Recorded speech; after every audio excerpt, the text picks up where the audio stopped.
ويل يومئذ للمكذبين الذين يكذبون بيوم الدين وما يكذب به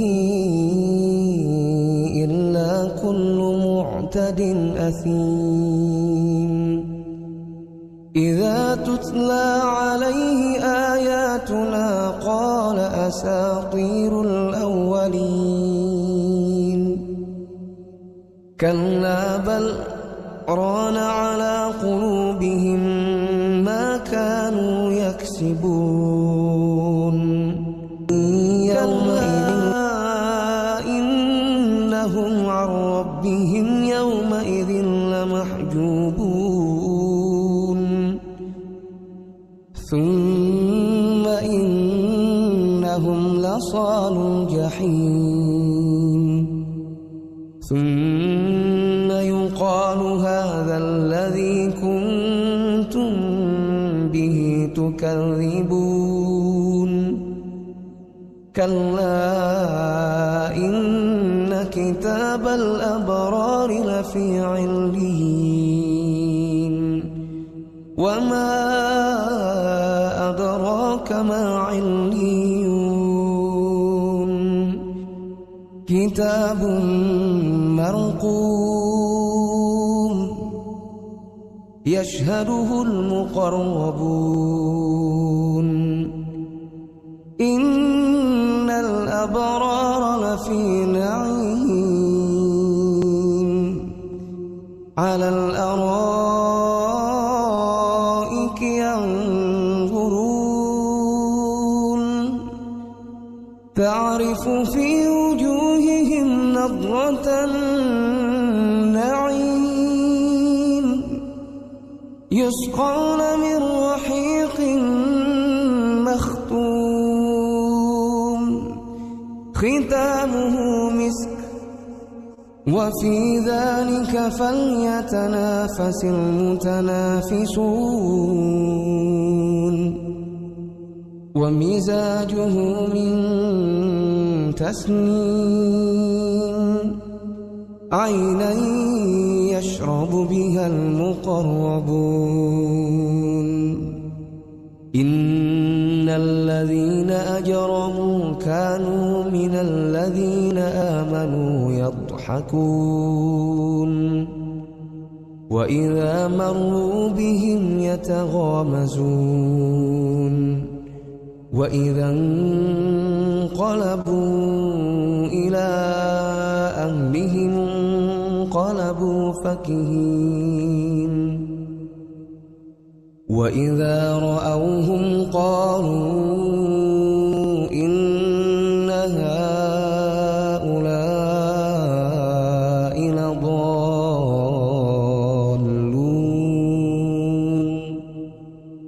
وما أرسلوا عليهم حافظين فاليوم الذين آمنوا من الكفار يضحكون على الأرائك ينظرون هل ثوب الكفار ما كانوا يفعلون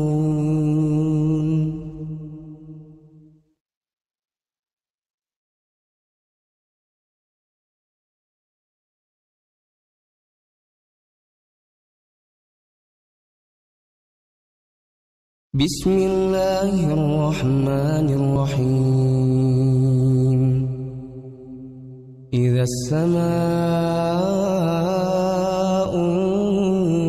انشقت وأذنت لربها وحقت وإذا الأرض مدت وألقت ما فيها وتخلت وأذنت لربها وحقت يا أيها الإنسان إنك كادح إلى ربك كدحا فأما من أوتي كتابه بيمينه فسوف يحاسب حسابا يسيرا وينقلب إلى أهله مسرورا. وأما من أوتي كتابه وراء ظهره فسوف يدعو ثبورا ويصلى سعيرا إنه كان في أهله مسرورا إنه ظن أن لن يحور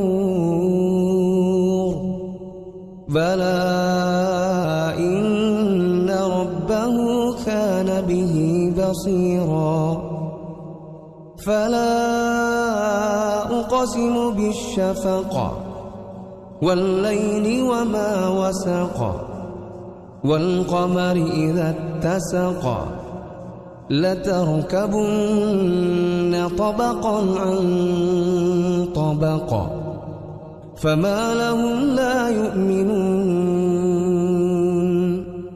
وإذا قرئ عليهم القرآن لا يسجدون بل الذين كفروا يكذبون والله أعلم بما يوعون فبشرهم بعذاب أليم إلا الذين آمنوا وعملوا الصالحات لهم أجر غير ممنون. بسم الله الرحمن الرحيم والسماء ذات البروج واليوم الموعود وشاهد ومشهود قتل أصحاب الأخدود النار ذات الوقود إذ هم عليها قعود وهم على ما يفعلون بالمؤمنين شهود وما نقموا منهم إلا أن يؤمنوا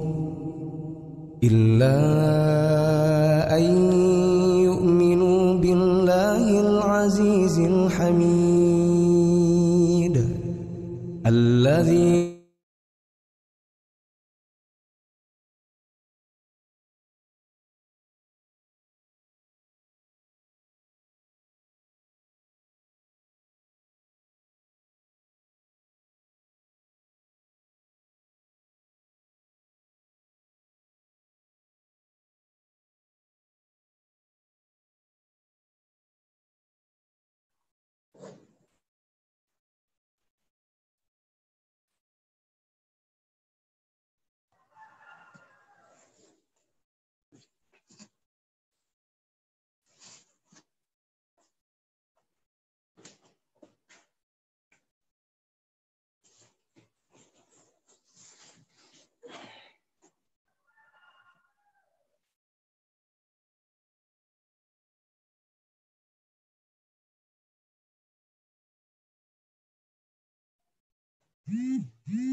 Bismillahirrahmanirrahim. Assalamualaikum warahmatullahi wabarakatuh.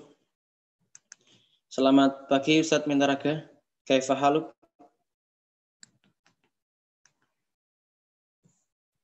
Aldi, wah ganteng sekali pagi hari ini. Lampunya sedikit redup ini Ustaz. Oh gitu, nggak apa-apa. Tapi tetap menawan kok. Insya Kalau Allah. kalau masih bujang itu tetap menawan. Monggo. Oke. Bismillahirrahmanirrahim. Innal hamdalillah nahmaduhu wa nasta'inuhu wa nastaghfiruh wa na'udzu billahi min syururi anfusina wa min sayyiati a'malina may yahdihillahu fala mudilla lahu wa may yudlilhu fala hadiyalah. Pertama-tama marilah kita senantiasa memanjatkan puja dan puji syukur kita atas kehadirat Allah Subhanahu wa taala yang telah memberikan kita banyak kenikmatan dan kesempatan sehingga kita bisa menyimak kajian pada pagi hari ini insyaallah dengan tema amalan-amalan bulan Zulhijjah bagian ketiga, Idul Adha dan Kurban. Kemudian sholawat dan salam semoga tetap tercurah limpahkan kepada Nabi besar kita Nabi Muhammad SAW yang mana telah membawa risalah dinul Islam dari zaman yang jahiliyah kepada zaman yang penuh ilmu seperti sekarang ini. Tak lupa kami juga berterima kasih sekali kepada para donatur dan para jamaah sehingga kajian ini bisa berjalan dengan lancar. Kemudian khususnya kita berterima kasih kepada Bapak Agung dari Banjarnegara sebagai penyedia akun Zoom berlisensi ini. Baik Ustadz, mungkin langsung saja kita mulai Ustadz. Ya, mari bismillah. Kepada Ustadz Mintaraga, tafadhal alaihi masykuron. Syukran al-akh Triadi Wilnata. Bismillahirrahmanirrahim. Assalamualaikum warahmatullahi wabarakatuh. Waalaikumsalam warahmatullahi wabarakatuh. Alhamdulillah bi ni'matihi tatimmus shalihat walhamdulillah ala kulli hal. Asyhadu an la ilaha illallah wahdahu la syarika lah wa asyhadu anna Muhammadan abduhu wa rasuluh. Allahumma shalli wa sallim wa barik ala nabiyyina Muhammad wa ala alihi wa ashabihi wa atba'i ajmain amma ba'd. Faqad qala ta'ala a'udzu billahi minasyaitonir rajim ya ayyuhalladzina amanu taqullaha wa kunu ma'as shadiqin. Fa inna khairal kalami kalamullah wa khairal huda huda nabiyina Muhammadin sallallahu alaihi wasallam. Kembali kita dipertemukan oleh Allah Ta'ala karena Allah lah yang menggerakkan hati kita, kemudian menyempatkan kita, membuat waktu kita lapang dan luas sehingga kita bisa bermuajahah walaupun lewat online, lewat virtual, melalui media Zoom ini untuk bersama-sama kita mensyukuri nikmat Islam, nikmat iman dalam bentuk kita belajar untuk semakin meyakininya melalui kajian-kajian tentang agama Islam ini. Dan hari ini kita masih melanjutkan kajian kita yang bagian ketiga, yaitu amalan-amalan di bulan Zulhijjah bagian ketiga. Hari ini kita khusus membahas masalah Idul Adha dan kurban ya. Sebelumnya jamaah sekalian rahmati Allah, saya mengingatkan saya pribadi dan jamaah Zoomiyah dan YouTubeiyah semuanya bahwa sungguh Allah telah memberikan segala fasilitas hidup kepada kita. Allah berikan kepada kita dunia seisinya sebagaimana Allah terangkan di surat Al-Baqarah ayat 29. A'udzubillahi minasyaitonirrajim. Huwallazi khalaqalakum ma fil ardi jami'a. Dialah Allah yang telah menciptakan untuk kepentingan hidupmu apa yang ada di bumi semuanya. Para mufassir menjelaskan yang disebut menciptakan semua yang di bumi itu untuk kepentingan hidup manusia itu apa? Para ulama mengatakan ay khalaqalakum birran bikum warahmah. Artinya Allah menciptakan semua fasilitas hidup ini sebagai bentuk kasih sayang Allah, sebagai bentuk kebaikan Allah pada manusia. Ma fil ardi jami'a, apa yang ada di bumi semuanya apa? Lil istimta' wal intifa' wal i'tibar. Tiga hal itu supaya kita bisa menikmatinya. Jadi dunia seisinya itu memang Allah ciptakan supaya kita bisa menikmatinya. Ya, maka kemudian Allah ciptakan kenikmatan-kenikmatan dalam dunia ini. Terus yang kedua lil intifa', supaya kita gunakan bermanfaat dalam hidup. Yaitu apa? Untuk menjadikan hidup kita semakin berkualitas, tentu dalam kebaikan, dalam bentuk ibadah. Dan yang ketiga lil i'tibar, kita bisa mengambil pelajaran. Ya. Kemudian berikutnya Allah berikan pada kita usia, umur, dan kita paham bahwa al-umur itu kan asalnya bukan masa waktu saja, tetapi umur itu adalah isi artinya adalah dari kata amuro ya'muru umron itu artinya adalah mengisi, menghidupkan, beribadah. Maka orang yang mengisi, menghidupkan, beribadah di masjid secara fokus disebut takmir masjid gitu ya. Orang-orang yang berkumpul bersama dalam sebuah majelis itu kan mereka disebut apa? Mu'tamar. Ya, mu'tamir itu orang-orang yang berusaha mengisi kegiatan-kegiatan yang ada. Maka umur itu adalah bagaimana kita mengisi kehidupan ini dengan sebaik-baiknya. Dan Allah menciptakan di antara aturan dalam kehidupan ini ada waktu. Dan Allah membagi ada waktu-waktu yang utama, ada waktu-waktu yang biasa. Kalau saya sedikit ulang, memang Allah mengistimewakan 10 hari awal bulan Zulhijjah. Hari ini kan kita memasuki hari kemarin kan dari Rebo ya, Rabu, Kamis, Jumat, Sabtu, Ahad, berarti hari ini hari kelima Zulhijjah. Jadi sudah setengah dari hari yang Allah jelaskan di dalam hadis, ma min ayyamin al-amal salih fihinna ahabbu ilallah min hadi ayyamil ashr. Tidak ada hari yang beramal soleh di dalamnya lebih Allah cintai daripada 10 hari awal bulan Zulhijjah. Jadi 10 hari awal bulan Zulhijjah ini adalah waktu yang utama. Amalan-amalannya diantaranya ini sudah pernah saya sampaikan. Yang pertama, bagaimana kita memasuki bulan Zulhijjah dengan membaca doa. Ya, kemarin sudah diamalkan semua ya doanya ya. Ya, doanya apa kemarin? Ya, Allahu Akbar, Allahumma ahillahu alaina bil amni wal iman, wassalamati wal islam, wat taufiqi lima yuhibbu rabbuna wa yarda. Ya, Rabbuna wa rabbukallah. Itu kan? Kemudian memperbanyak amalan-amalan di 10 hari awal bulan Zulhijjah ini, amalan apa saja kita perbanyak, kualitasnya, kuantitasnya, tentu yang ada ketentuan dalam syariat. Yang ketiga, kita perbanyak zikir, bertakbir, ini sunnah yang hilang, karena di 10 orang di Indonesia biasa takbirannya hanya malam Idul Adha, padahal takbiran itu sudah dimulai sejak tanggal 1 Zulhijjah. Gitu kan? Kemudian berikutnya puasa dari tanggal 1 sampai 9, puasa tanggal 9 Arafah, kemudian menjaga kuku dan rambut agar tidak dipotong bagi orang yang hendak berkurban. Dan hari ini kita akan melanjutkan untuk kajian kita. Kita sampai yang ke-6. Ya. Apa itu amalan-amalan yang di bulan Zulhijjah ini yang ke-6? Mas Aldi, suara saya bisa didengar jelas nggak Mas Aldi? Alhamdulillah sangat jelas Ustaz. Baik, alhamdulillah. Baik, kita lanjutkan yang ke berapa? Yang ke-6. Baik. Di amalan-amalan yang bulan Zulhijjah yang ke-6. Slide saya bisa dilihat juga, Mas Aldi? Bisa Ustaz. Alhamdulillah Baik. jelas. Amalan yang ke-6, jamaah sekalian dirahmati Allah, adalah beridul adha. Ini sudah pernah kita jelaskan pengertian id ketika membahas Idul Fitri, tetapi kita ulangi lagi. Apa itu pengertian id, begitu ya. Jadi id itu secara bahasa itu berasal dari kata ada ya'udu id. Ya. Itu artinya sesuatu yang kembali atau berulang setiap tahun. Maka disebut id karena kembali dan berulang setiap tahun. Kemudian diambil juga dari kata adah yang berarti kebiasaan. Artinya umat Islam memang sudah menjadikan tanggal itu sebagai kebiasaan untuk berhari raya.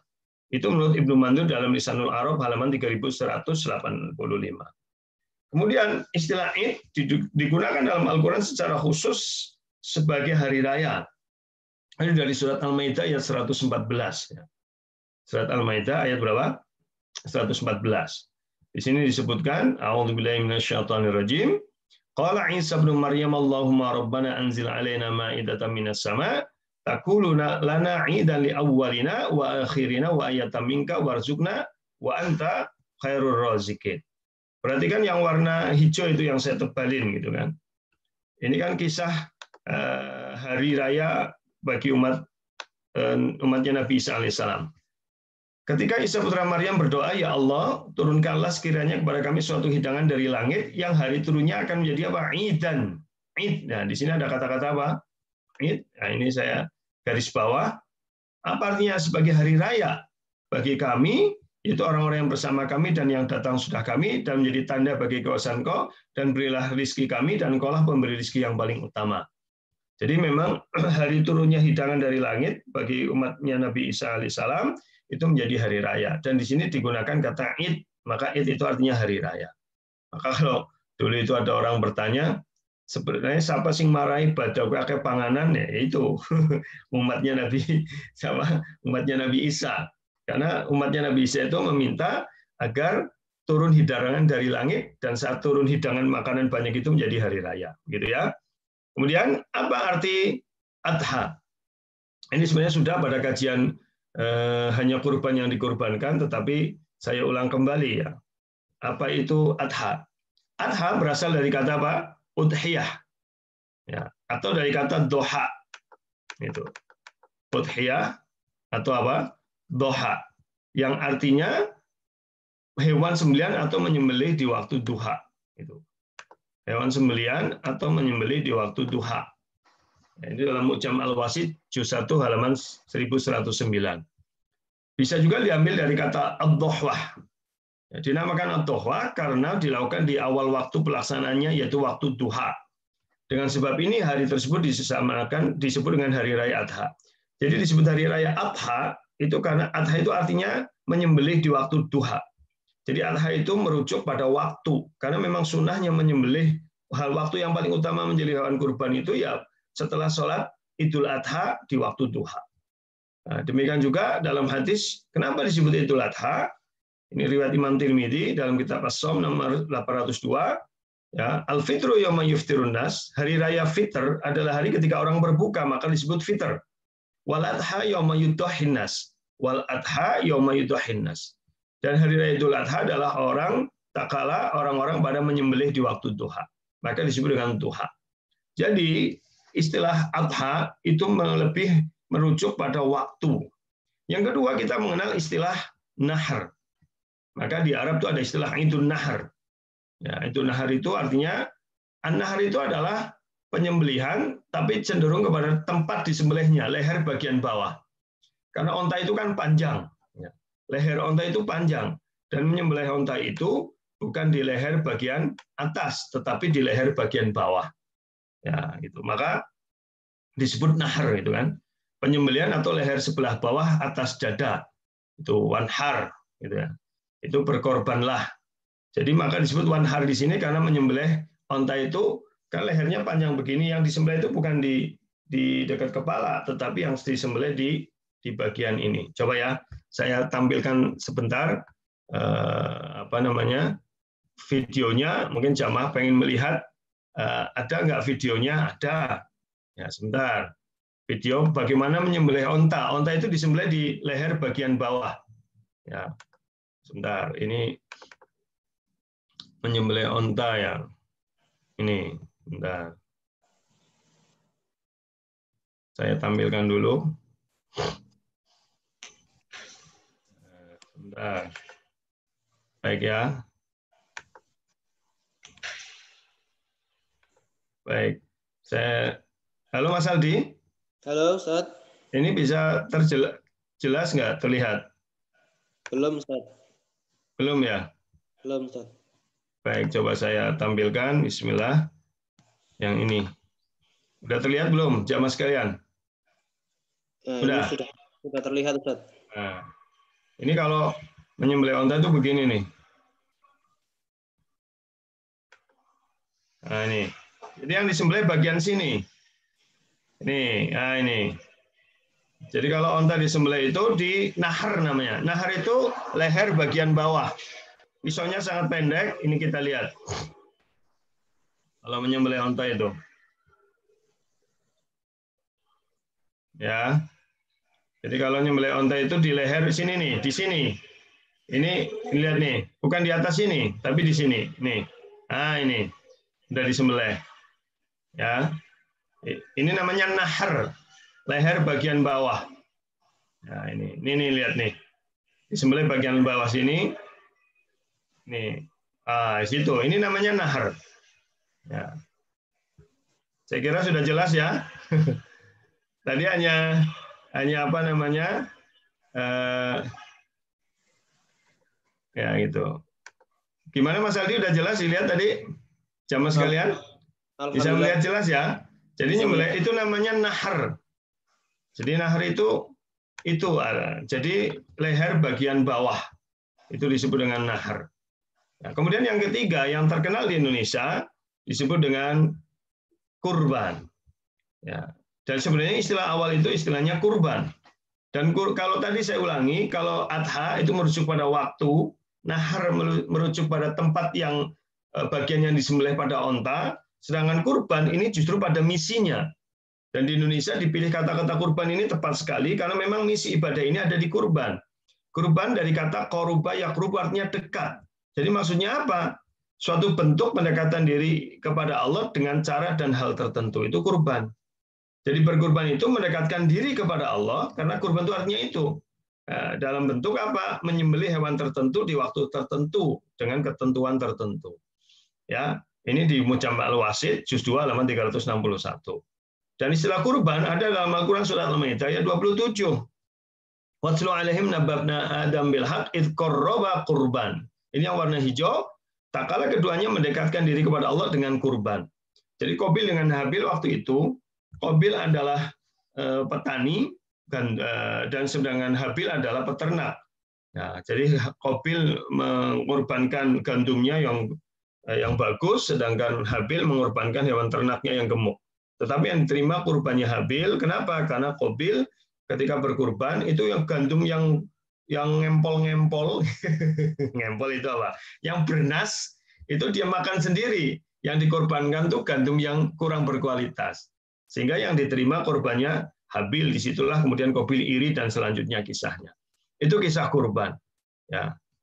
Kemudian ini menjadi hari raya disebutkan dalam riwayat Imam Nasai dari Anas bin Malik berkata, "Kana li ahli jahiliyah yaumani fi kulli sanah yal'abuna fihima." Dulu orang jahiliyah memiliki 2 hari dalam setahun di mana bermain bersukaria di dalamnya. Falamma qadiman Nabi SAW Madinah qala. Maka ketika Nabi sudah hijrah ke Madinah, beliau bersabda, "Kana lakum yawman tal'abuna fima." Dulu kalian memiliki 2 hari raya di mana kalian bermain bersukaria di dalamnya. Wa qad abdalakumullahu bihima khairan minhuma yaumal fitri wa yaumal adha. Dan kini Allah telah menggantikan keduanya dengan hari raya yang lebih baik, yaitu hari raya Idul Fitri dan Idul Adha. Jadi bagi umat Islam, tentu merayakan hari Idul Fitri dan Idul Adha itu adalah perayaan yang terbaik. Jadi jangan menjadikan hari-hari lain selain Idul Fitri dan Idul Adha sebagai hari untuk perayaan yang terbesar ya. Kemudian Rasulullah SAW menuntunkan kepada kita bahwa berhari raya itu harusnya apa? Berhari raya itu adalah gabungan, gitu.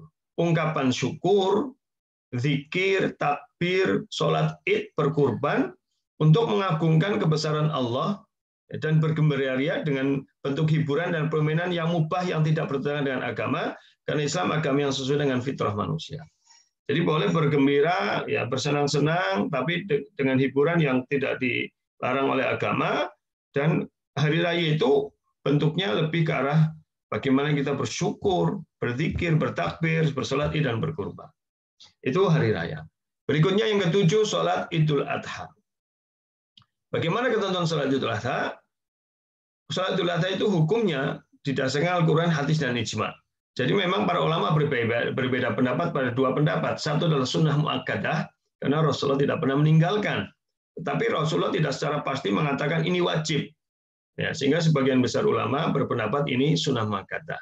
Sedangkan sekelompok ulama yang lain, dimotori oleh ulama-ulama mazhab Hambali, mereka berpendapat bahwa sholat Idul Adha, sholat id itu hukumnya wajib. Ya, tetapi secara umum jumhur ulama, mayoritas ulama berpendapat hukumnya adalah sunnah muakkadah. Ya, dasarnya adalah surat Al-Kautsar, fasholli li rabbika. Dirikanlah sholat. Jadi yang dimaksud dirikanlah sholat di sini dan berkurban adalah sholat id, begitu ya. Kemudian yang kedua, hadis. Ya, bahwa dalam riwayat Bukhari nomor 963, an Ibnu Umar qala kana Rasulullah SAW wa Abu Bakar wa Umar yusalluna al-idain qabla al-khutbah. Bahwa Rasulullah, Abu Bakar, Umar mengerjakan ya ini yusallun itu fi'il mudhari'. Fi'il mudhari' itu mengandung makna di dalamnya adalah suatu yang menjadi kebiasaan. Jadi para nabi Abu Bakar, Umar biasa mengerjakan sholat Idul Fitri dan Idul Adha. Sehingga memang ini menjadi ketentuan dalam syariat, memang sholat id ini hukumnya dianjurkan, disunahkan, gitu ya. Kemudian berikutnya, gitu. sekarang karena era pandemi bagaimana? Nah ini, karena era pandemi dan sekarang memang belum selesai pandemi wabah COVID ini, bahkan di Banyumas ini ada peningkatan jumlah. Maka yang pernah saya sampaikan waktu Idul Fitri dulu, pada kajian sholat Idul Fitri di tengah wabah, bahwa kita ini harusnya sangat menjaga dan memang diperbolehkan untuk sholat Id berjamaah di rumah masing-masing. Tidak harus di lapangan atau tidak harus di masjid dalam jumlah yang banyak. Maka sholat Idul Adha di era pandemi bagaimana? Sholat Idul Adha berjamaah dalam jumlah besar sebaiknya ditiadakan atau tidak dilaksanakan. Karena kalau jumlah besar, Banyumas ini kondisinya masih kuning, ya bahkan sudah bertambah terus jumlahnya. Ya, kalau dulu sempat hijau tapi sekarang kuning lagi, mungkin karena kita terlena. Ya, maka sebaiknya kalau melibatkan orang banyak jangan dilakukan. Nah, sholat Idul Adha bagi yang menghendaki dapat dilakukan di rumah masing-masing, sebagaimana sholat Idul Fitri dulu, bersama anggota keluarga dengan cara yang sama seperti sholat Id di lapangan. Bagi yang berada di daerah aman tidak terdampak zona hijau, maka sholat Idul Adha dapat dilakukan di lapangan kecil ya, atau di masjid-masjid atau tempat ruang terbuka di sekitar tempat tinggal dengan beberapa protokol yang harus diperhatikan. Tapi sebaiknya jangan di ruang tertutup ya, tetapi sebaiknya di ruang terbuka. Yaitu apa? Sholat dengan soft berjarak, sholat menggunakan masker, dilaksanakan tidak dalam kelompok besar atau terpisah dalam kelompok kecil dengan pembatasan jumlah jamaah yang hadir. Kemudian mematuhi protokol kesehatan terkait pencegahan COVID-19 seperti menjaga kebersihan tempat, kebersihan badan, pengukuran suhu tubuh, tidak berjabat tangan, tidak berkerumun, dan lain-lain. Ini karena kondisinya seperti ini, maka ya kita masih di era wabah, maka kita harus memperhatikan anjuran dari pemerintah, dan terlebih khusus bagi warga Muhammadiyah tentu memperhatikan edaran dari pimpinan pusat Muhammadiyah yang masih serius memerangi COVID ini.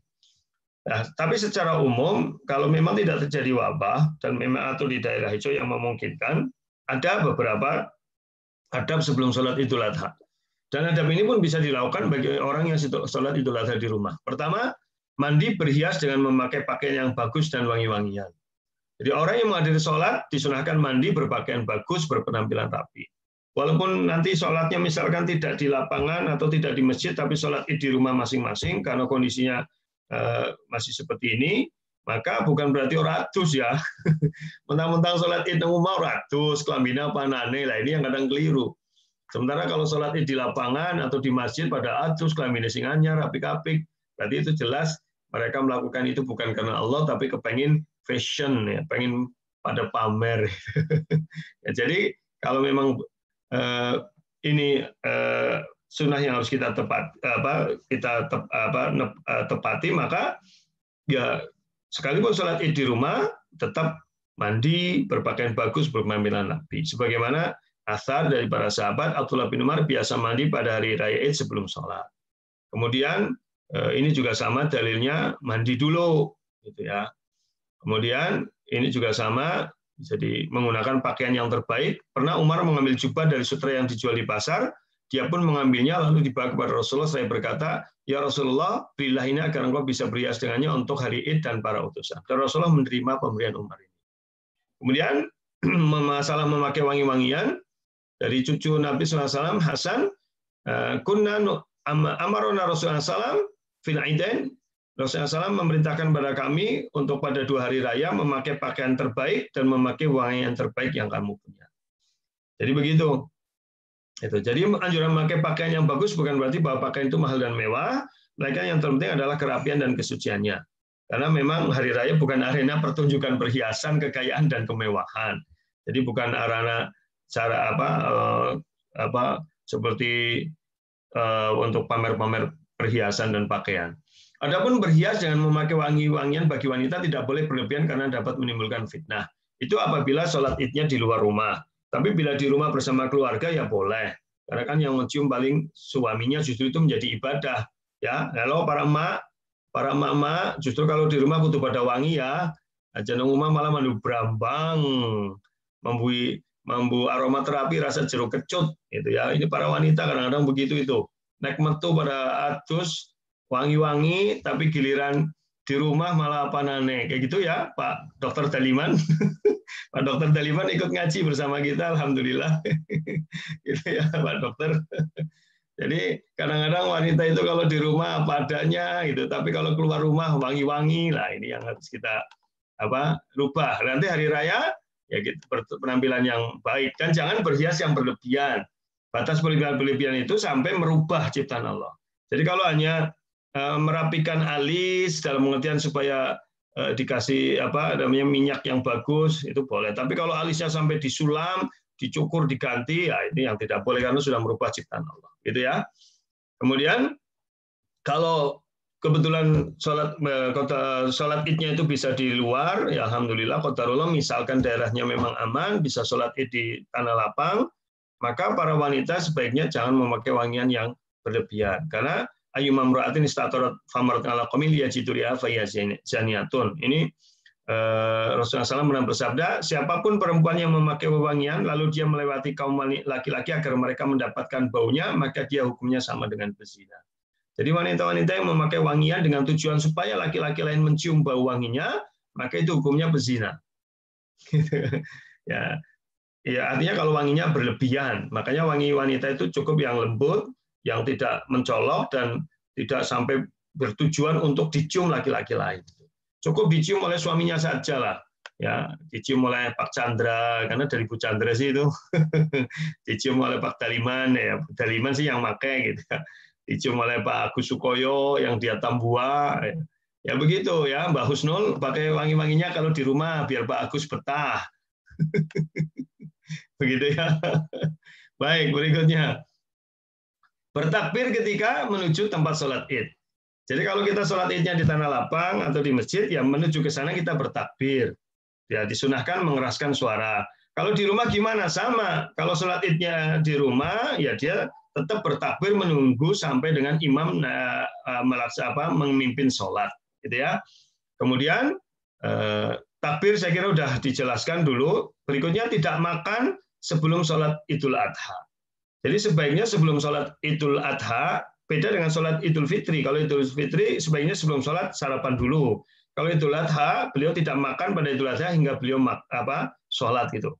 Jadi sunnahnya tidak makan. Ya, makanya kapan? Makanya itu kalau zaman Rasul dulu, sehingga para ulama mengatakan untuk mendapatkan keutamanya itu makan dari daging hewan sembelihannya. Dan Rasulullah bersama para sahabat biasanya memilih hatinya. Jadi begitu disembelih, hatinya langsung dimasak dan dimakan. Sebagian ulama mengatakan untuk mendapatkan keberkahannya. Kenapa hatinya? Karena paling cepat matang. Jadi ya itu kalau waktunya kalau zaman Rasul memang begitu sholat itu langsung disembelih cepat gitu. Kalau zaman sekarang baru disembelih mungkin siap itu duhur ya. Ya kalau nggak sarapan sampai duhur ya suren, nanti lemes gitu. Pokoknya setelah sholat id baru sarapan, sunnahnya begitu. Ini sunnah, artinya kalau kemudian lapar sekali atau kemudian memang sarapan sebelum sholat Idul Adha ya nggak apa-apa, cuma dia tidak mendapatkan keutamaannya dari mengikuti sunnah Rasulullah SAW. Tidak berdosa, tapi sebaiknya tidak sarapan dulu. Berikutnya, berangkat ke tempat sholat dengan jalan kaki dan kembali lewat jalan yang berbeda. Ya, ini sudah saya sampaikan pada kajian Idul Fitri dulu. Kemudian ini juga dalilnya, beliau kembali melalui jalan yang berbeda dari jalan yang dilaluinya. Jadi ini sebagai syiar begitu ya. Yang keempat, kalau memang di sholat id dalam kondisi normal, sebaiknya semuanya keluar. Tapi karena kondisi sekarang lagi wabah begini ya, sebaiknya dijaga. Gitu ya. Jadi sunnah itu, sekalipun wanita haid tidak sholat, sunnahnya tetap merayakan hari raya dengan keluar ke tempat sholat id, berkumpul walaupun mereka tidak sholat, tapi mendengarkan bacaan Al-Quran imam dan mendengarkan khutbah. Tapi ini di era pandemi ya, sebaiknya tidak usah. Gitu ya. Nah, kemudian, sholat id sunnahnya dilakukan di tempat terbuka dan luas. Nah, apabila hujan baru di dalam masjid, karena memang sebagai syiar. Jadi kalau para ulama berbeda pendapat, memang ada yang mengatakan di masjid, ada yang di luar rumah, tetapi memang sunnahnya di tempat lapang, al-musalla. Ini di dalam hadis disebut ilal musalla. Musalla itu maksudnya adalah di tanah yang lapang. Tidak harus lapangan, tapi tanah yang lapang. Sebagai syiar dan bisa mencakup orang banyak. Ini dalam kondisi normal ya. Tapi kalau terjadi hujan, maka bisa dilakukan di masjid. Dan kadang kita ini ada yang memaksakan jamaahnya banyak, tapi memaksakan sholat tetap di masjid sehingga pada umpel-umpelan. Tentu ini tidak bijak, gitu ya. Kemudian sholat Idul Adha waktunya apa? Itu lebih gasik daripada sholat Idul Fitri. Jadi kalau Idul Fitri itu 2 panahan, ya, maka Idul Adha itu 1 panahan. Qadra rumhin. Dan ini rumhin kalau Adha qayyidi rumhin itu setinggi penggalah atau 1 panahan, yaitu setengah jam setelah matahari terbit.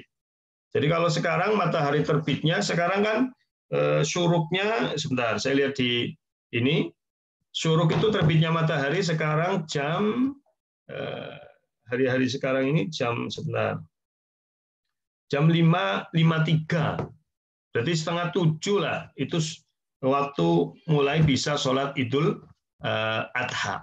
Kalau Idul Fitri jam 7, kalau Idul Adha sebisa mungkin lebih gasik karena nanti kita masih akan menyembelih kurban dan sebagainya. Berikutnya pelaksanaan sholat Id ini tidak ada adzan dan iqomah. Jadi tidak ada adzan, tidak ada iqomah, kemudian tidak diawali dengan sholat sunnah. Ya, kemudian sholat Id ini 2 rakaat dengan takbir pada rakaat pertama sebanyak 7 kali selain takbir ihram, jadi totalnya 8. Dan takbir 5 kali selain takbir intikal dari takbir perpindahan dari sujud menuju rakaat kedua. Ya, jadi yang pertama takbirnya 8 kali dengan takbiratul ihram maksudnya. Jadi takbiratul ihram sekali plus 7, kemudian yang kedua 5 kali selain takbir intikal atau takbir berpindah dari sujud menuju ke berdiri. Dan disunahkan membaca membaca doa iftitah dulu, gitu ya. Cuma memang ada khilafiyah. Ada yang mengatakan doa iftitahnya setelah takbir yang pertama, ya ada yang mengatakan doa iftitahnya setelah takbir yang ke-8, begitu ya. Itu hanya khilafiyah, ya bisa dilakukan. Kemudian pelaksanaan sholat Id ini boleh mengangkat tangan, boleh tidak. Tetapi kalau dari sunnah-sunnah yang ada, dari dalil-dalilnya memang ada khilafiyah. Jadi ini bukan masalah yang perlu diperdebatkan. Jadi boleh mengangkat tangan, Allahu Akbar sampai 8 kali, boleh juga tidak. Karena memang tidak ada dalil yang secara khusus menunjukkan itu. Orang yang berdalil dengan mengangkat tangan itu melihat dalil secara umum ketika takbiratul ihram mengangkat tangan. Ya, jadi ada 2 pendapat kesimpulannya. Yang satu mengangkat tangan pada seluruh takbir, yang kedua hanya mengangkat tangan Allahu Akbar hanya pada takbiratul ihram saja. Saya ini sudah pernah sampaikan, jadi saya tidak panjang lebar di sini, nanti di kurban. Berikutnya takbir-takbir ini sudah ya. Kemudian yang ke-9, selesai melaksanakan sholat Id, imam langsung berkhutbah dan khutbahnya hanya 1 kali, tidak disela dengan duduk di antara 2 khutbah. Ini juga khilafiyah.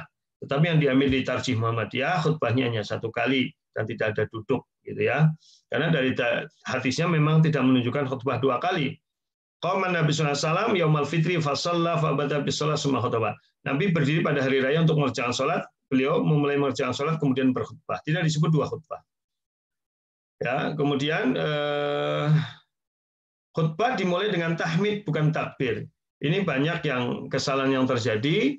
Jadi ketika Assalamualaikum warahmatullahi wabarakatuh, Allahu Akbar, Allahu Akbar, Allahu Akbar, itu tidak ada dalilnya yang sahih. Sebenarnya khutbah itu dimulai sebagaimana khutbah-khutbah biasa. Hanya saja di dalam khutbah memperbanyak takbir.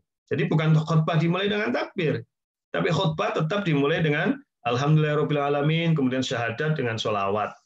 Dan di sela-sela khutbah itu menyelingi dengan takbir.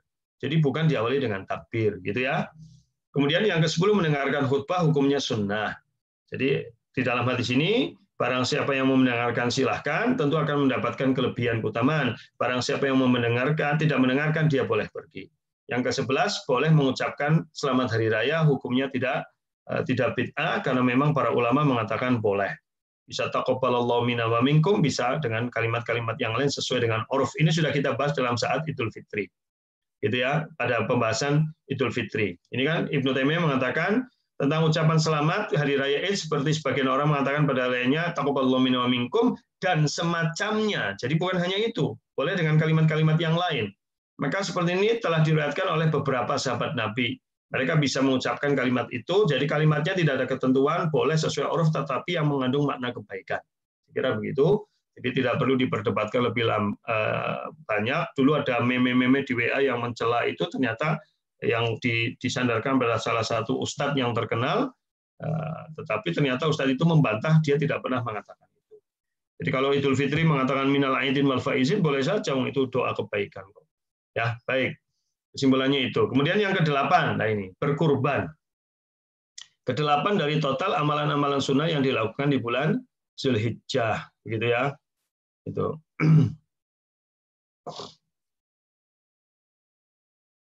Ya, baik.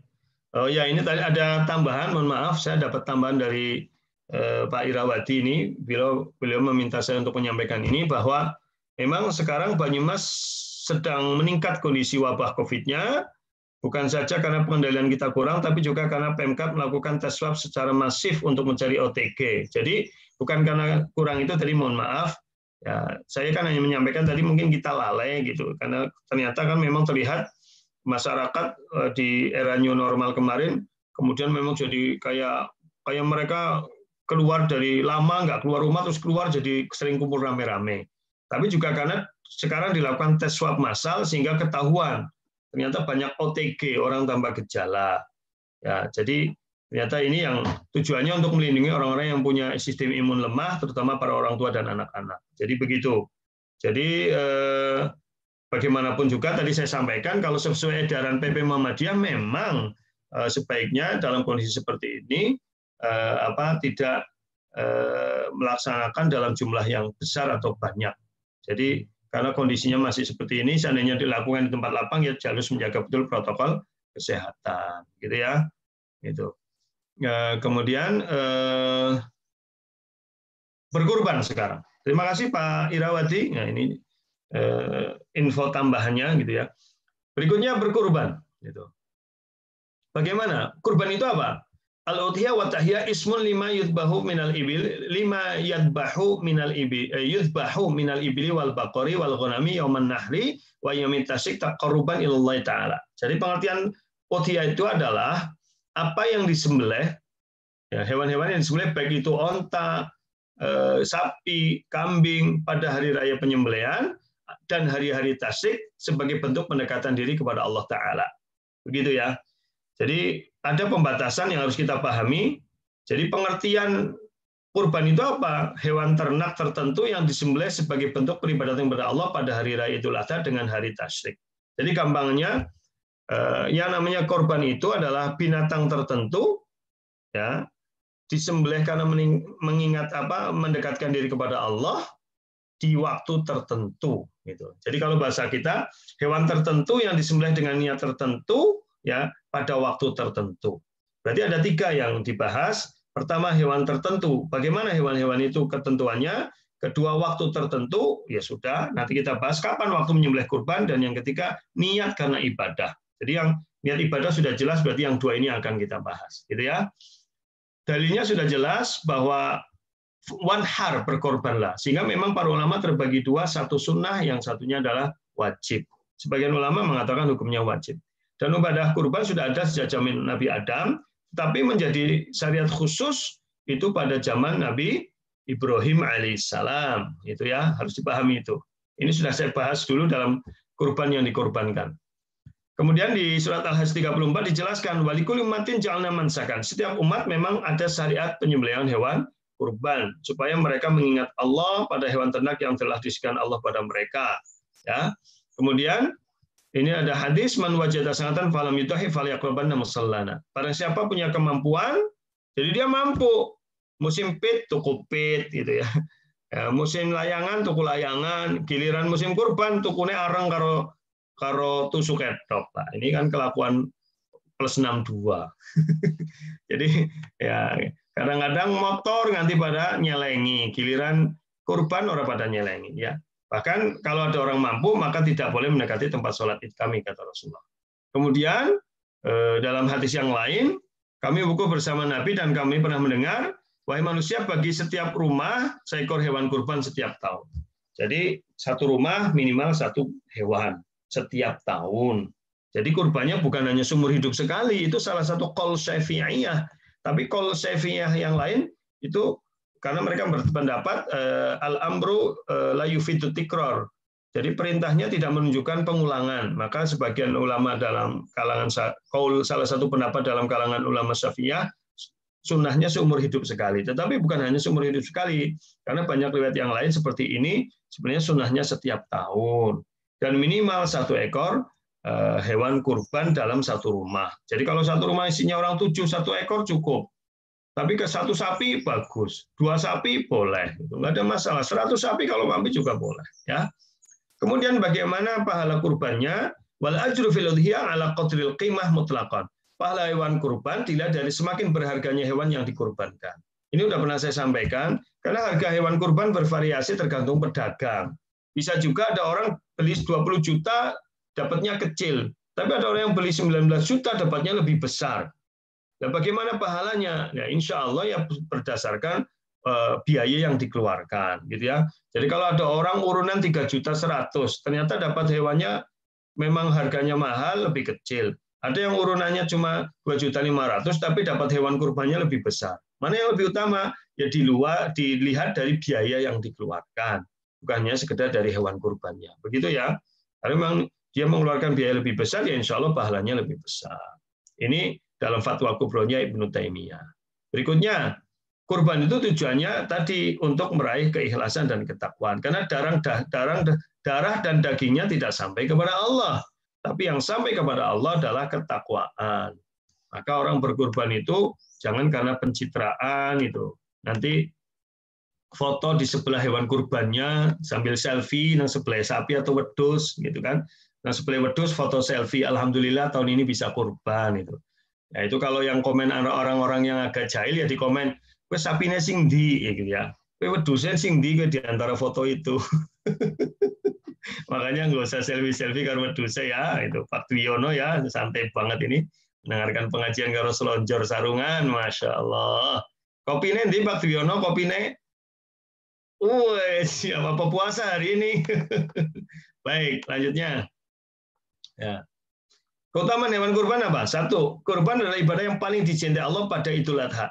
Jadi ibadah yang paling dicintai Allah pada saat tanggal 10 Zulhijjah itu adalah kurban. Disebutkan ma'amil abna Adam yauman nahri amalan habbu ila Allah taala min iraqatid dam. Tiada amalan Bani Adam yang lebih dicintai Allah pada hari raya kurban kecuali berkurban. Dan sungguhnya akan datang nanti pada hari kiamat pahalanya dengan tanduk-tanduknya, kuku-kukunya, rambut-rambutnya. Walaupun tanduknya dibuang, kukunya dibuang, ya rambutnya dibuang, tetapi tetap bernilai pahala di sisi Allah Taala. Dan sungguhnya pahala hewan berkurban akan tercatat di sisi Allah sebelum darah hewan kurban jatuh ke tanah. Maka bersihkanlah jiwa kalian dengan berkurban. Gitu ya. Sebagian ulama mengatakan hadis ini dhaif, tapi secara umum maknanya memang benar. Begitu ya. Kemudian yang kedua, seluruh anggota tubuh hewan kurban bernilai apa? Pahala. Ketika Rasulullah SAW pernah ditanya, ini apa? Rasulullah mengatakan setiap rambutnya bernilai 1 kebaikan. Kemudian bagaimana bulunya? Bulunya bernilai 1 kebaikan. Jadi pahalanya itu mencakup bulu-bulu dan rambutnya semuanya. Kemudian pahala berkurban akan tercatat di sisi Allah sebelum darah hewan kurban jatuh ke tanah. Artinya orang yang berniat kurban, ya misalkan ini juga mengandung makna bahwa bila orang berniat kurban sudah beli hewan kurban, qadarullah hewannya mati, makin insya Allah sudah mendapatkan pahala. Begitu. Atau hewannya dicuri, insya Allah sudah mendapatkan pahala. Begitu ya. Jadi sungguhnya hewan kurban akan terjadi salah sebelum darah hewan kurban jatuh ke tanah. Jadi ini melihat keumuman dalil, man hamma bi hasanatin falam ya'malha falahu hasanatun. Barang siapa berniat suatu kebaikan dan belum sempat terlaksana, dia sudah dapat 1 kebaikan. Gitu ya. Kemudian bagaimana sifat hewan kurbannya? 1, hewan kurban adalah harus hewan berkaki 4 yang ditentukan syariat disebut bahimatul an'am. Bahimatul an'am itu apa? Ya unta, sapi, kambing gitu. Kelinci juga kaki 4 Ustaz. Ya, tapi itu tidak memenuhi syarat kurban. Kalau kurbannya kalau kelinci, marmut malah sikile papat. Ya tidak hanya sekedar, tapi hewan ternak kalau bahasa kita mungkin rojokoyo gitu ya, lembu lah, sejenis lembu atau raja kaya. Didalilkan pada ayat ini razaqahum bahimatul an'am. Jadi bahimatul an'am itu hewan ternak berkaki 4 yang maksudnya adalah lembu-lembuan itu ya. Kemudian hewan kurban tidak boleh cacat. Ada cacat yang tidak boleh dan ini tidak sah. Itu rusak matanya, sakit, pincang dan kurus yang tidak berlemak. Jadi kurban kalau hewan sing kering itu ya, itu padahal sing kurban lemune pol. Kurbannya kalau hewan sing kering ya itu orang cocok itu diwalik bae gue, sing lemu bae di kurban. gitu ya. Jadi begitu. Kemudian Imam Nawawi pernah mengatakan, para ulama sepakat akan disunahkannya dan dianggap tidak baik memilih hewan kurban yang terbaik. Jadi akmaluha. Jadi yang terbaik tentu hewan kurban yang sempurna. Walaupun memang ada cacat yang boleh. Gitu. Seperti apa? Ini nanti kita akan sampaikan cacat yang makruh. Gitu. Cacat yang makruh apa? Dari Ali bin Abi Thalib disebutkan, ya, dilihat matanya, telinganya, agar jangan sampai menjadi hewan kurban adalah yang buta sebelah. Jangan sampai menjadi hewan kurban adalah muqabalah. Jadi buta sebelah itu boleh buat kurban tapi makruh. Ya. Kemudian yang terpotong telinganya dari depan, gitu ya. Jadi kalau telinganya terpotong itu bukan tidak sah tapi makruh.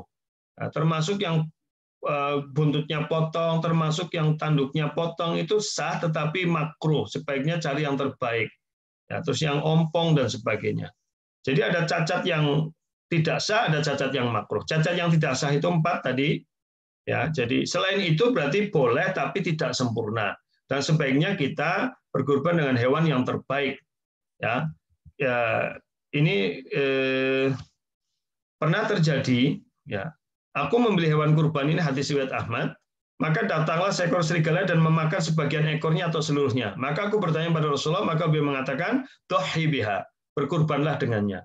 Karena memang tidak termasuk hewan yang misalkan sudah dibeli, didatangkan kurban, nah, ketika dalam masa menunggu kurban, kemudian kakinya kesleo sampai patah, yaitu tetap sah, karena asalnya tidak patah. Gitu ya. Demikian juga ketika kambing dibeli, kemudian bijik-bijikan, kemudian tanduknya patah, itu tetap sah, karena asalnya memang bagus, sempurna.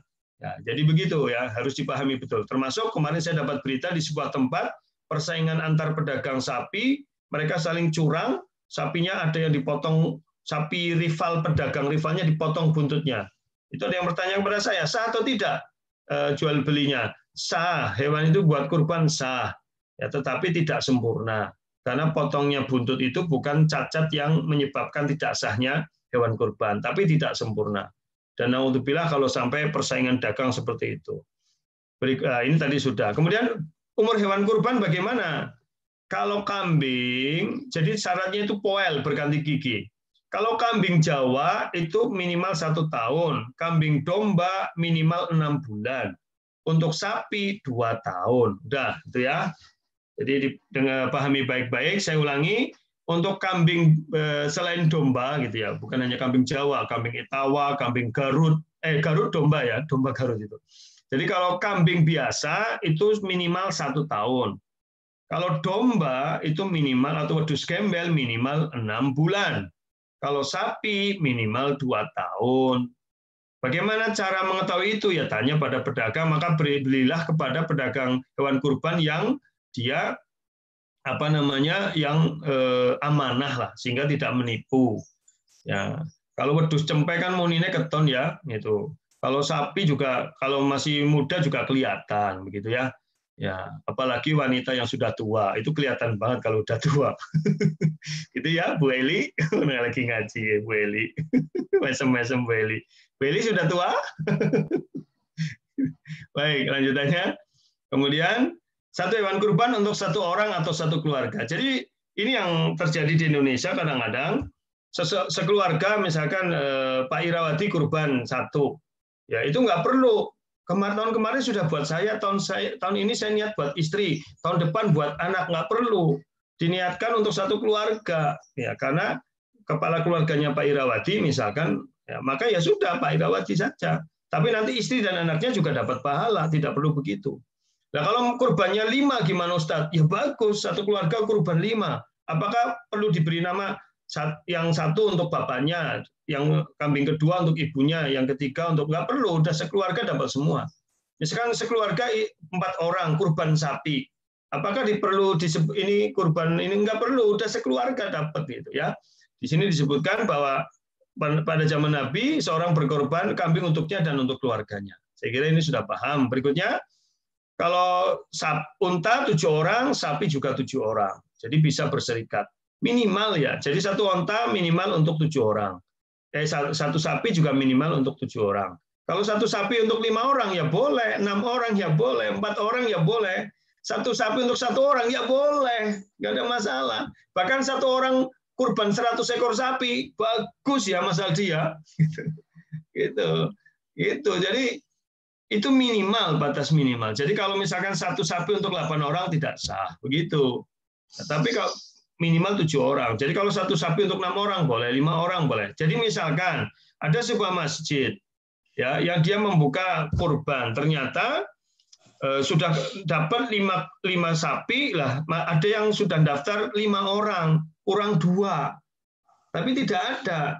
Bisa nggak 5 ini, misalkan 3 juta kali 5 kan 15 juta, cari sapi yang harganya 15 juta. Boleh, nggak apa-apa. Ya, jadi itu pernah terjadi juga di masjid saya gitu. Karena memang kurang, akhirnya kita dapat sapi Bali waktu itu, harganya lebih murah. Ya, artinya dari iuran 5 orang bisa membeli 1 ekor sapi Bali. Tapi ternyata setelah disembelih dagingnya lebih akeh itu. Jadi nggak apa-apa gitu. Gitu ya. Berikutnya, bagaimana menyembelih hewan betina? Memang afdolnya jantan, karena tujuan jantan supaya tidak punah. Nah, tetapi kalau memang adanya betina, maka boleh. Ya, jadi sesuai dengan dalil umum, dengan akikah itu sama hukumnya. Jadi boleh saja mau laki-laki, mau hewan jantan atau betina boleh saja, tidak ada masalah. Kecuali hewan yang tidak boleh itu manihatul unsa. Manihatul unsa itu apa? Manihatul unsa itu adalah hewan betina yang sudah afkir, sudah tidak keluar susunya. Jadi itu sudah tidak bisa untuk berkurban. Jadi wis babon kiring, babon kiring yang expired gitu ya. Jadi kalau ada kambing sudah nggak keluar air susunya, sudah tua, ya itu nggak boleh untuk berkurban, begitu ya. Kemudian As-Syarusi mengatakan jika dibolehkan jantan dan betina dalam akikah didasarkan hadis di atas, maka sama halnya dengan kurban, boleh dengan jantan dan betina. Karena daging kambing jantan lebih enak thayyib, sedangkan kambing betina lebih basah, katanya. Tapi sebenarnya hikmahnya bukan hanya itu, karena memang kalau kambing betina disembelih nanti akan punah. Nah, jadi karena satu pejantan bisa untuk banyak betina, itu kambing ya. Nah, itu kambing itu. Satu jantan bisa untuk banyak betina. Satu jantan kalau domba Garut itu saya konon bisa satu hari membuahi 15 betina. Itu domba Garut. Ya. Kalau laki-laki yang maksimal 4, siji be ora kerumat, terus gaya ya. Bojo siji be ora kerumat, terus kagen gaya ya, begitu. Gitu Pak Chandra ya, satu aja cukup. Itu Bu Chandra itu sampai mati lah. Pak Daliman juga Bu Daliman cukup satu aja lah ya. Baik, kemudian Imam Nawawi mengatakan syarat sah dalam kurban, hewan kurban harus berasal dari hewan ternak yaitu unta, sapi, dan kambing. Termasuk pula berbagai jenis unta. Kemudian yang bawah ini, begitu juga sah berkurban dengan hewan jantan dan betina dari semua hewan ternak tadi. Ini dalam kitab Al-Majmu' jilid 8 halaman 222. Jadi boleh berkurban dengan hewan betina.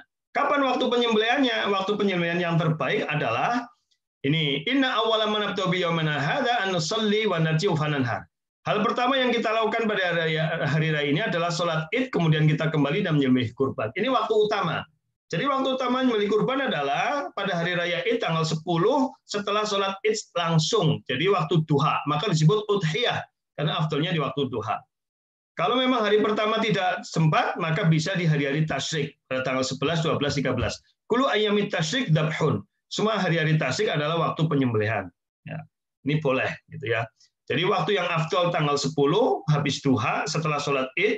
Kalau sebelum sholat Idul Adha disembelih maka itu tidak sah gitu ya. Jadi harus disembelih setelah sholat Id gitu. Kemudian tempat penyembelihannya apa? Nabi biasa menyembelih di tanah lapang tempat sholat Id. Ini sunnahnya. Jadi sunnahnya di mana kita sholat Id di situ disembelih hewannya. Tapi kalau memang tidak, misalnya sholat Idnya di lapangan, menyembelihnya di masjid boleh. Jadi ini hanya mendapat kesunahan dari Rasulullah SAW, gitu ya. Dan syaratnya tempat penyembelihan itu bukan tempat yang biasa dilakukan untuk pemujaan. Jadi kalau ada sebuah lapangan di situ pernah ditanam ndas kebo, pernah dilakukan ebek-ebekan, pernah dilakukan ritual upacara misalkan pakeongan atau upacara minta hujan yang di situ ada menggunakan cara-cara kesirikan, maka sebaiknya tempat seperti itu tidak untuk sholat Id dan tidak untuk berkurban. Ya, karena dengan dalil ini Rasulullah pernah bertanya, adakah berhala jahiliyah yang di sana? Apakah terdapat hari raya mereka di tempat itu? Kalau tidak, maka boleh dilakukan. Berarti kalau ada tempat yang biasa untuk nanam kebun, das kebun sebagai sedekah bumi, atau ada orang yang melakukan ritual-ritual kesyirikan, merayakan di situ, ebek-ebekan dan yang lainnya, sebaiknya tidak dilakukan penyembelihan kurban di situ, dan sholat id juga sebaiknya jangan di situ. Kemudian bagaimana adab menyembelih hewan kurban? Ini bagi menyembelih itu tidak hanya laki-laki, tapi bisa juga perempuan. Pertama, dianjurkan untuk menajamkan pisau yang akan digunakan untuk menyembelih, yaitu anjuran. Tapi kalau pisaunya suatu saat mungkin tidak tajam, untuk menyembelih tetap sah. Ya, asal dia bisa memotong. Tidak menyakiti hewan kurban. Jadi buat hewan itu merasa tenang, tidak menyakiti, misalkan dibanting dan sebagainya, tapi dengan cara yang baik gitu ya. Kemudian menyembelih dianjurkan untuk menghadap kiblat dan menghadapkan hewan sembelihan ke arah kiblat. Jadi bisa dengan dua cara. Jadi dihadapkan kiblat berarti kepala hewan kurbannya ada di selatan, kakinya di barat gitu. Jadi kepalanya di selatan, kakinya di barat, atau kepalanya di utara, kakinya di barat. Itu boleh gitu. Ini hanya anjuran. Berikutnya, ini dalil-dalilnya saya kira dipercepat. Dimakruhkan memotong leher hewan kurban langsung putus. Jadi kalau nyembelih itu jangan sampai putus. Yang penting nanti 4 urat itu terputus semua, maka itu udah sah.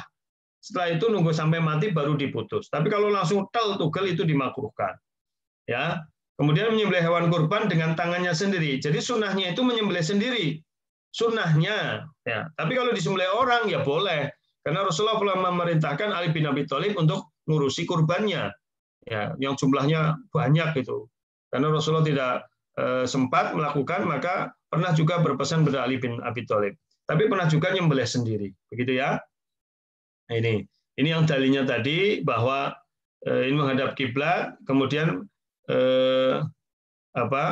beliau sendiri menyembelih hewan kurban itu. Kemudian berdoa ketika akan menyembelih. Prinsipnya adalah Bismillah takbir, Bismillah Allahu Akbar cukup, Bismillah Allahu Akbar nyembelih cukup. Tapi kalau kemudian lebih lengkap ini doanya, silahkan boleh dicatat, boleh di screenshot, silahkan. Tapi nanti insya Allah setelah ini akan saya bagi materinya. Materinya nanti akan saya bagi di grup ngapak. Ya, jadi yang belum masuk ke grup ngapak, karena udah penuh masuk grup ngapak kedua, nanti akan mendapatkan materi ini. Ya, yang belum nanti bisa japri ke chat aja, di kolom chat ini peserta silahkan chat. Minta dimasukkan ke grup nomor WA-nya berapa. Nanti kita masukkan, nanti dapat materinya. Ini doanya yang lengkap. Wajjahtu wajhiya lillazi fataras samawati wal ardh hanifan wa ma ana minal musyrikin. Inna salati wa nusuki wa mahyaya wa mamati lillahi rabbil alamin. La syarika lahu wa bidzalika umirtu wa ana minal muslimin. Kemudian bismillahi wallahu akbar. Allahumma hadza minka walaka fataqabbal min. Sebutkan. Kalau saya berarti minni. Kalau saya termasuk dari 7 orang yang nyembelih, maka minna. Ya, kalau disebut satu-satu ya kelamaan. Cukup disebut namanya, itu misalkan sapinya baru datang mau diikat, ini sapi kurbannya oleh 1, 2, 3, 4 ya. Nanti pas nyembelih cukup minhum atau minna gitu ya. Minhum itu dari mereka. Kalau kita yang nyembelih tidak termasuk dalam 7 itu. Kalau kita ikut ya minna begitu ya. Jadi pakai kata ganti. Kalau pengen disebut namanya dari 1 orang, misalkan Fataqabbal min, ya Budi Setiawan, ya boleh karena 1 orang. Tapi kalau Budi yang nyembelih ya Fataqabbal minni. Gitu. Kalau saya suruh nyembelihkan hewannya, kurbannya Budi ya Fataqabbal min Budi boleh atau minhu. Gitu. Kemudian itu doa yang lengkap. Tapi kalau cukup Bismillah Allahu Akbar cukup. Begitu ya. Kemudian terpancarnya darah. Jadi darah itu harus memancar. Tuh. Jadi segala sesuatu yang mencarkan darah disebut dengan nama Allah padanya, maka makanlah. Jadi syaratnya terpancar darah bila alatnya tajam. Nah, karena kalau dia itu terpukul, ya itu sehingga darah tidak keluar, maka tidak sah sembelih hewannya, gitu ya. Kemudian memutus waj'an, itu 2 urat tebal yang meliputi tenggorokan. Jadi ada waj'an, ada khulkum, ada mari. Itu tempat makanan dan minuman. Jadi waj'an itu 2 urat tebal yang meliputi tenggorokan. Hulkum itu tempat pernafasan, kerongkongan, mari itu tenggorokan. Jadi ini harus putus 3-tiganya sunnahnya. Nah, ketentuannya bagaimana para ulama? Bila terputus semua, maka itu afdol. Bila terputus waj'an dan hulkum saja, maka sah. Bila terputus waj'an dan mari, maka sah. Bila terputus waj'an saja, maka sah. Ya, karena waj'an itu urat darahnya. Bila terputus hulkum dan mari, terjadi perbedaan pendapat. Yang roji tidak sah. Jadi kalau hanya tenggorokan yang terputus, urat darahnya tidak putus, ya bisa nggak mati-mati, itu lama. Maka sebagian ulama mengatakan tidak sah. Bila terputus hulkum saja, tidak sah. Hulkum itu yang tadi tempat nafas, mari itu tempat makanan, jalur makanan, maka tidak sah. Jadi bila terputus salah satu dari waj'an saja, maka tidak sah. Kalau hanya salah satu urat darah saja, tentu matinya lama sekali karena darah masih mengalirnya tidak banyak. Maka itu juga jadi tidak sah menurut dalam Syarah Buluugh. Begitu ya. Kemudian bagi yang berkurban disunahkan menyaksikan. Sunnah, artinya kalau orang berkurban tidak sempat menyaksikan, nggak apa-apa. Cuma kalau menyaksikan, dia mendapatkan tambahan pahala kebaikan. Sebagaimana Rasulullah SAW pernah berpesan pada Fatimah, Qumi ila hiyatik, hadiri tempat kurbanmu, saksikanlah. Maka sesungguhnya Allah akan mengampuni setiap dosa yang kamu lakukan dari setiap tetes hewan darah kurban itu. Artinya, kalau ikut menyaksikan penyembelihan kurban, tambah pahala lagi, yaitu diampuni dosa-dosa kita. Nah, itu tambah diampuni lagi. Gitu. Tapi kalau tidak, nggak apa-apa. Misalkan kayak kita ikut korbannya yang Pak Agus Sukoyo di Atambua, karena di sana orang Muslim minim, tapi hewan kurban murah di sana, maka kita kurban di sana, kita tidak bisa melihat, nggak apa-apa. Gitu. Itu ya, artinya tetap sah kurbannya. Itu aja ya. Tapi nanti syukur-syukur sih bisa di video, dikirim pada yang kurban. Begitu Pak Agus ya. Pak Agus Sukoyo, alhamdulillah ini Pak Agus Sukoyo sudah kirim daftar yang berkurban di Atambua. Jadi alhamdulillah terima kasih. Ini ada 13 yang berkurban di sana. Ya, ada yang totalnya 18 sudah diberikan kambing 3 ekor dan akan diberikan sapi. Jadi 18 juta di Atambua itu dapat sapi 1 dengan 3 ekor kambing karena murah. Ya semoga bermanfaat ini Pak Agus Sukoyo yang di Atambua. Ya, dan sebagian jamaah kita juga ada yang ikut kurban di sana ya. Bu Eli kemarin jadi kurban di sana ya. Bu Eli Firman ya, baik. Nah, ini Pak Rotinya wis teka ge. Berisiki. Baik, saya lanjutin. Ya, saya lanjutin. Ya. Kemudian bagaimana pembagian dagingnya? Ya, jadi disebutkan di sini Rasulullah menyuruhku untuk mengurusi kurban beliau supaya dibagikan daging-daging, kulit beli dan apa yang ada di punggungnya dan penjaga agar jangan diberi upah dari daging, tapi diberi upah dari uang kami sendiri. Jadi pembagian daging itu sebenarnya tidak ada ketentuan harus sepertiga, tidak ada. Ya itu hanya pemahaman saja. Dan orang itu yang berkurban boleh makan. Jadi mitos di masyarakat orang yang berkurban tidak boleh makan itu tidak benar. Karena surat Al-Hajj 36 mengatakan Allah berfirman fakulu minha, makanlah sebagian darinya. Bahkan sebagian ulama menghukumi wajib, sebagian mengatakan sunnah, sebagian boleh makan, boleh tidak. Jadi kita tidak mengapa memakan daging kurban yang kita sembelih. Ini juga ada fakulu minha, makanlah sebagian daripadanya. Jadi diperintah oleh Allah untuk kita makan, gitu ya. Ibnu Hajar mengatakan sebagian orang berpendapat bahwa sahibul kurban wajib memakan sebagian daging kurbannya beralasan dengan perintah Nabi, makanlah dan berilah makan dalam hadis di atas. Namun sebenarnya mereka tidak memiliki dalil yang jelas karena perintah tersebut datang setelah adanya larangan, maka hukumnya boleh. Jadi kesimpulannya, makan binatang daging hewan kurbannya boleh, tidak makan juga boleh. Disedekahkan semuanya bagus, makan sebagian juga boleh. Begitu. Ya. Jadi kebanyakan ulama menyatakan demikian, berkurban disunahkan bersedekah dengan sepertiga hewan kurban, memberi makan dengan sepertiganya, dan sepertiganya lagi dimakan dan untuk dirinya dan keluarganya. Namun riwayat-riwayat tersebut sebenarnya adalah riwayat yang lemah, sehingga yang lebih tepat dalam hal ini dikembalikan pada keputusan orang yang berkurban. Seandainya dia ingin sedekahkan semua, boleh. Seandainya dia pengen ngambil, boleh. Jadi tidak ada ketentuan yang berkurban harus sepertiga, tidak. Tidak ngambil juga boleh. Gitu.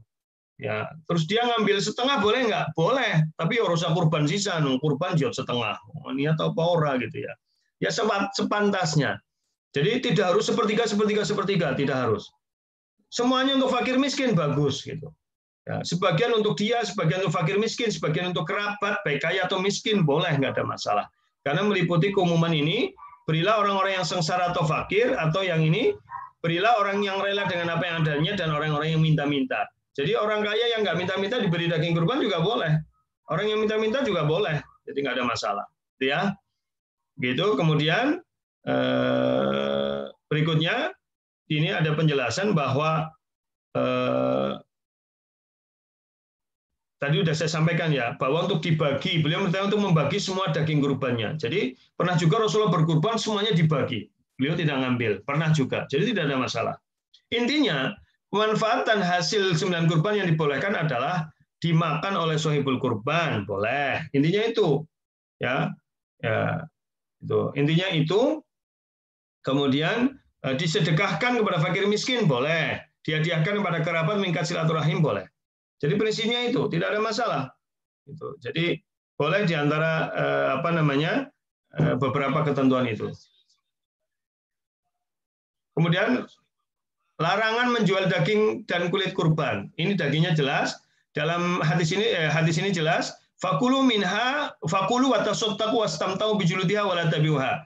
Jangan kalian menjual daging hadyu dan kurban. Makanlah, sedekahkanlah, manfaatkanlah kulitnya dan jangan kalian menjualnya. Jadi ini perintahnya kepada sahibul kurban, orang yang berkurban. Jadi sebaiknya dimakan, sedekah, manfaatkan. Manfaatkan kulitnya itu berarti bisa zaman Nabi itu dulu dibikin geribah, tempat tempat air minum, bisa juga kulitnya untuk apa, diberikan orang juga boleh. Diberikan kepada panitia kurban, kemudian sama panitia kurban dijual, ya boleh, gitu, nggak ada masalah. Yang penting, yang tidak boleh menjual adalah sahibul kurbannya. Walaupun ada yang mengatakan panitia kurban itu kan perwakilan sahibul kurban, jadi tidak boleh menjual. Itu pendapat saja. Kalau menurut saya, panitia kurban ya bukan sahibul kurban. Itu beda-beda. Karena panitia kurban itu adalah hanya menyediakan, membantu orang-orang yang ingin menunaikan kurban dalam pelaksanaannya. Dan mereka sukarela. Maka kalau dikasih kulit kurban, atau kepalanya, kulitnya dikasih sama sahibul kurban, nggak masalah. Adapun nanti oleh panitia dijual, uangnya untuk kas masjid, untuk makan mereka, itu masalah. Ya, yang bukan upah itu, ya, karena dikasih hadiah. Kalau upah kan ada standarnya. Kalau upah itu ada standarnya. Kecuali kalau orang ini kamu tak upahi daging kurban, nah itu yang nggak boleh, gitu ya. Kemudian iman ba'ajil taudihati faludihatalah. Barang siapa menjual kulit hewan kurban, maka tidak ada kurban baginya. Lihat, barang siapa menjual kulit hewan kurban, itu berlaku bagi yang berkurban. Gitu ya. Kemudian, makanya para ulama berbeda pendapat jadi 3. Ada yang mengatakan tetap terlarang bagaimanapun juga. Ada yang boleh asal ditukar dengan barang. Ini pendapat Hanifah. Kemudian pendapat Abu Thawr mengatakan boleh secara mutlak, tidak mengapa, asal yang bukan sahibul kurban gitu. Terus gimana yang solusi terbaik ya? Hendaklah kulit tersebut diserahkan secara cuma-cuma kepada siapa saja yang membutuhkan, ya. Jadi kalau gampangannya kasihkan aja sama orang, gitu. Kasihkan saja sama pesantren, sama panti asuhan. Nanti sama panti asuhan kulit itu dijual untuk kebaikan panti asuhan, silahkan. Serahkan mereka, terserah mereka mau apa. Ya, boleh aja gitu. Tapi kalau mau dipotong-potong, dibagi, silahkan. Ada yang ngomong, dipotong-potong, dibagi, nanti mubah, dibuang tok. Lah itu, makanya dibaginya siapa yang mau. Gitu. Kulitnya dipotong-potong, sama dengkilnya, taruh aja, diumumkan. Siapa yang mau silahkan ngambil. Insya Allah habis itu. Karena kalau yang sudah ngambil, berarti sudah berniat mau mengolah. Tapi kalau dipotong kecil-kecil, dimasukkan ke plastik, dibagikan, memang tidak semuanya orang bisa ngolah, apalagi ngolah kulit cuma sedikit. Maka lebih baik begitu. Begitu ya. Itu. Jadi tidak ada masalah itu. Kemudian menyimpan daging kurban, bagaimana hukumnya? Boleh. Dulu memang tidak boleh karena dalam kondisi paceklik. Kalau kondisi sudah tidak paceklik, boleh. Ini riwayatnya, riwayat Bukhari dan Muslim. Barang siapa yang berkurban di antara kalian, maka janganlah di pagi hari setelah hari ketiga di rumahnya masih tersisa sedikit dari kurban. Ini hadis pertama. Jadi tidak boleh bersisa, harus dihabiskan semuanya. Ketika datang tahun setelahnya, mereka berkata, wahai Rasulullah, kami akan melakukan sebagaimana yang dilakukan tahun kemarin, yaitu tidak menyimpan daging kurban lebih dari 3 hari. Maka beliau mengatakan, kulu, ya, wad'imu waddakhiru fa inna dzalika amkana bin nasi jahdun faratu an tu'inu fiha. Sekarang makan aja, berilah makan, boleh disimpan lebih dari 3 hari boleh. Karena sesungguhnya pada tahun yang lalu manusia ditimpa kesulitan, kelaparan, krisis pangan, sehingga aku ingin kalian membantu mereka. Jadi jangan disimpan, dibagikan. Jadi begitu penjelasannya. Jadi larangan-larangan yang menjelaskan bahwa tidak boleh menyimpan daging kurban lebih dari 3 hari, sebenarnya waktu itu Rasulullah melarang karena ada krisis, ada paceklik, dan Rasulullah menghendaki semua daging dibagi, jangan disimpan, supaya orang-orang yang kesulitan itu mendapatkan daging itu. Jadi menjelaskannya sempurna, jangan dipotong-potong. Kalau dipotong-potong jadinya begitu, ya. Baik, kemudian bagaimana berkurban atas nama orang yang sudah wafat? Kesimpulannya Rasulullah tidak pernah melakukan itu. Kalau itu nazar, ada orang masih hidup sudah mengatakan saya mau berkurban. Belum sampai Idul Adha dia meninggal dunia. Dan waktu itu dia waktu mengatakan saya berkurban, dia sudah punya uang untuk berkurban, maka itu wajib ditunaikan. Ya, tapi kalau yang tidak berniat tidak perlu. Ya, tidak perlu. Karena apa? Rasulullah aja tidak pernah berkorban untuk Khadijah. Rasulullah tidak pernah berkorban untuk Ibrahim. Padahal Khadijah itu istri beliau yang paling beliau sayangi. Tapi beliau Rasul tidak pernah ditemukan riwayat beliau itu berkorban secara khusus untuk Khadijah. Kenapa? Karena kalau beliau berkorban atas nama dirinya, tentu istrinya sekalipun sudah meninggal akan kelebihan pahalanya, begitu. Nah, jadi kalau misalkan ada seorang berkorban, ya istrinya sudah meninggal, insya Allah istrinya yang meninggal sudah dapat pahalanya. Nah, walaupun kurban itu atas nama seseorang itu karena dalam satu keluarganya, begitu. Ya, jadi itu kesimpulannya. Jadi tidak perlu mengada-adakan. Kemudian kalau dasarnya wasiat dan dia meninggal boleh. Ya, kalau berkorban dengan niatan khusus untuk mayit bukan sebagai ikutan, maka seperti ini tidak ada sunnahnya, gitu ya. Jadi tidak ada sunnahnya. Ya, artinya Rasulullah tidak pernah melakukan. Saya tidak melarang, karena memang tidak ada larangannya. Tapi saya hanya menjelaskan Rasulullah tidak melakukan itu. Buktinya Rasulullah tidak pernah berkorban untuk paman beliau Hamzah. Rasulullah tidak pernah berkorban untuk istri-istri beliau yang meninggal. Kalau memang ada, pasti beliau sudah berkorban atas nama mereka. Ya, kemudian khusus di masalah pandemi ini, maka kurban itu ada nilai-nilai khususnya, membantu, solidaritas sosial, kemanfaatan. Maka kalau kita mampu di sini, di Purwokerto yang kurban udah banyak, cobalah kurban di daerah yang jauh, seperti yang tadi di Atambua, sama Pak Gus Sukoyo, atau kurban yang dibuat oleh program Lazismu Muhammadiyah, bagaimana berkurban melalui program Rendangmu, yang itu bisa bertahan 2 tahun, dan itu bisa dibagikan kepada orang-orang yang membutuhkan di saat seperti ini. Dan yang terakhir adalah bertakbir muqayyad. Takbir muqayyad itu dilakukan pada hari-hari tasyrik. Sejak tanggal 9 sebenarnya, subuh setiap selesai sholat. Sudah kita bahas pada pertemuan yang lalu. Saya kira begitu, Mas Aldi. Cukup ya? Ya, Mbok ada pertanyaan, silakan. Alhamdulillah, syukran Ustaz. Alhamdulillah ini yang bergabung Zoom tadi terdata ada 117 Ustaz. Dan untuk yang YouTube ada 80. Ya, alhamdulillah. Terus gimana, Mas? Ini ada pertanyaannya dijawab satu-satu. Nanti ada yang raise hand juga. Baik, Ustaz. Untuk pertanyaan pertama dari Ibu Melani, yaitu bolehkah petugas atau panitia kurban diberi daging dengan jumlah yang berbeda dengan yang lain atas persetujuan pengkurban? Misalnya masyarakat biasa diberi 1 kilo, sedangkan petugas kurban 2 kilo. Tafadhol, Ustaz. Ya, prinsip tidak boleh petugas kurban digaji dari atau diongkosi dari hewan kurban itu. Itu tidak boleh. Ya, tidak boleh. Jadi dalam riwayat yang tadi disampaikan, yang saya ulangi lagi, lihat ini hadisnya udah jelas kok. Sebentar yang ini. Coba ini. Tidak boleh ya, prinsipnya tidak boleh. Sebentar. Ya ini, ini, waduh. Sebentar. Ini keputus. Saya share dulu. Tadi larangannya sudah jelas banget bahwa tidak boleh memberi upah dari hewan kurban itu. Tadi sudah saya sampaikan ya. Mana sebentar. Tidak boleh memberi upah.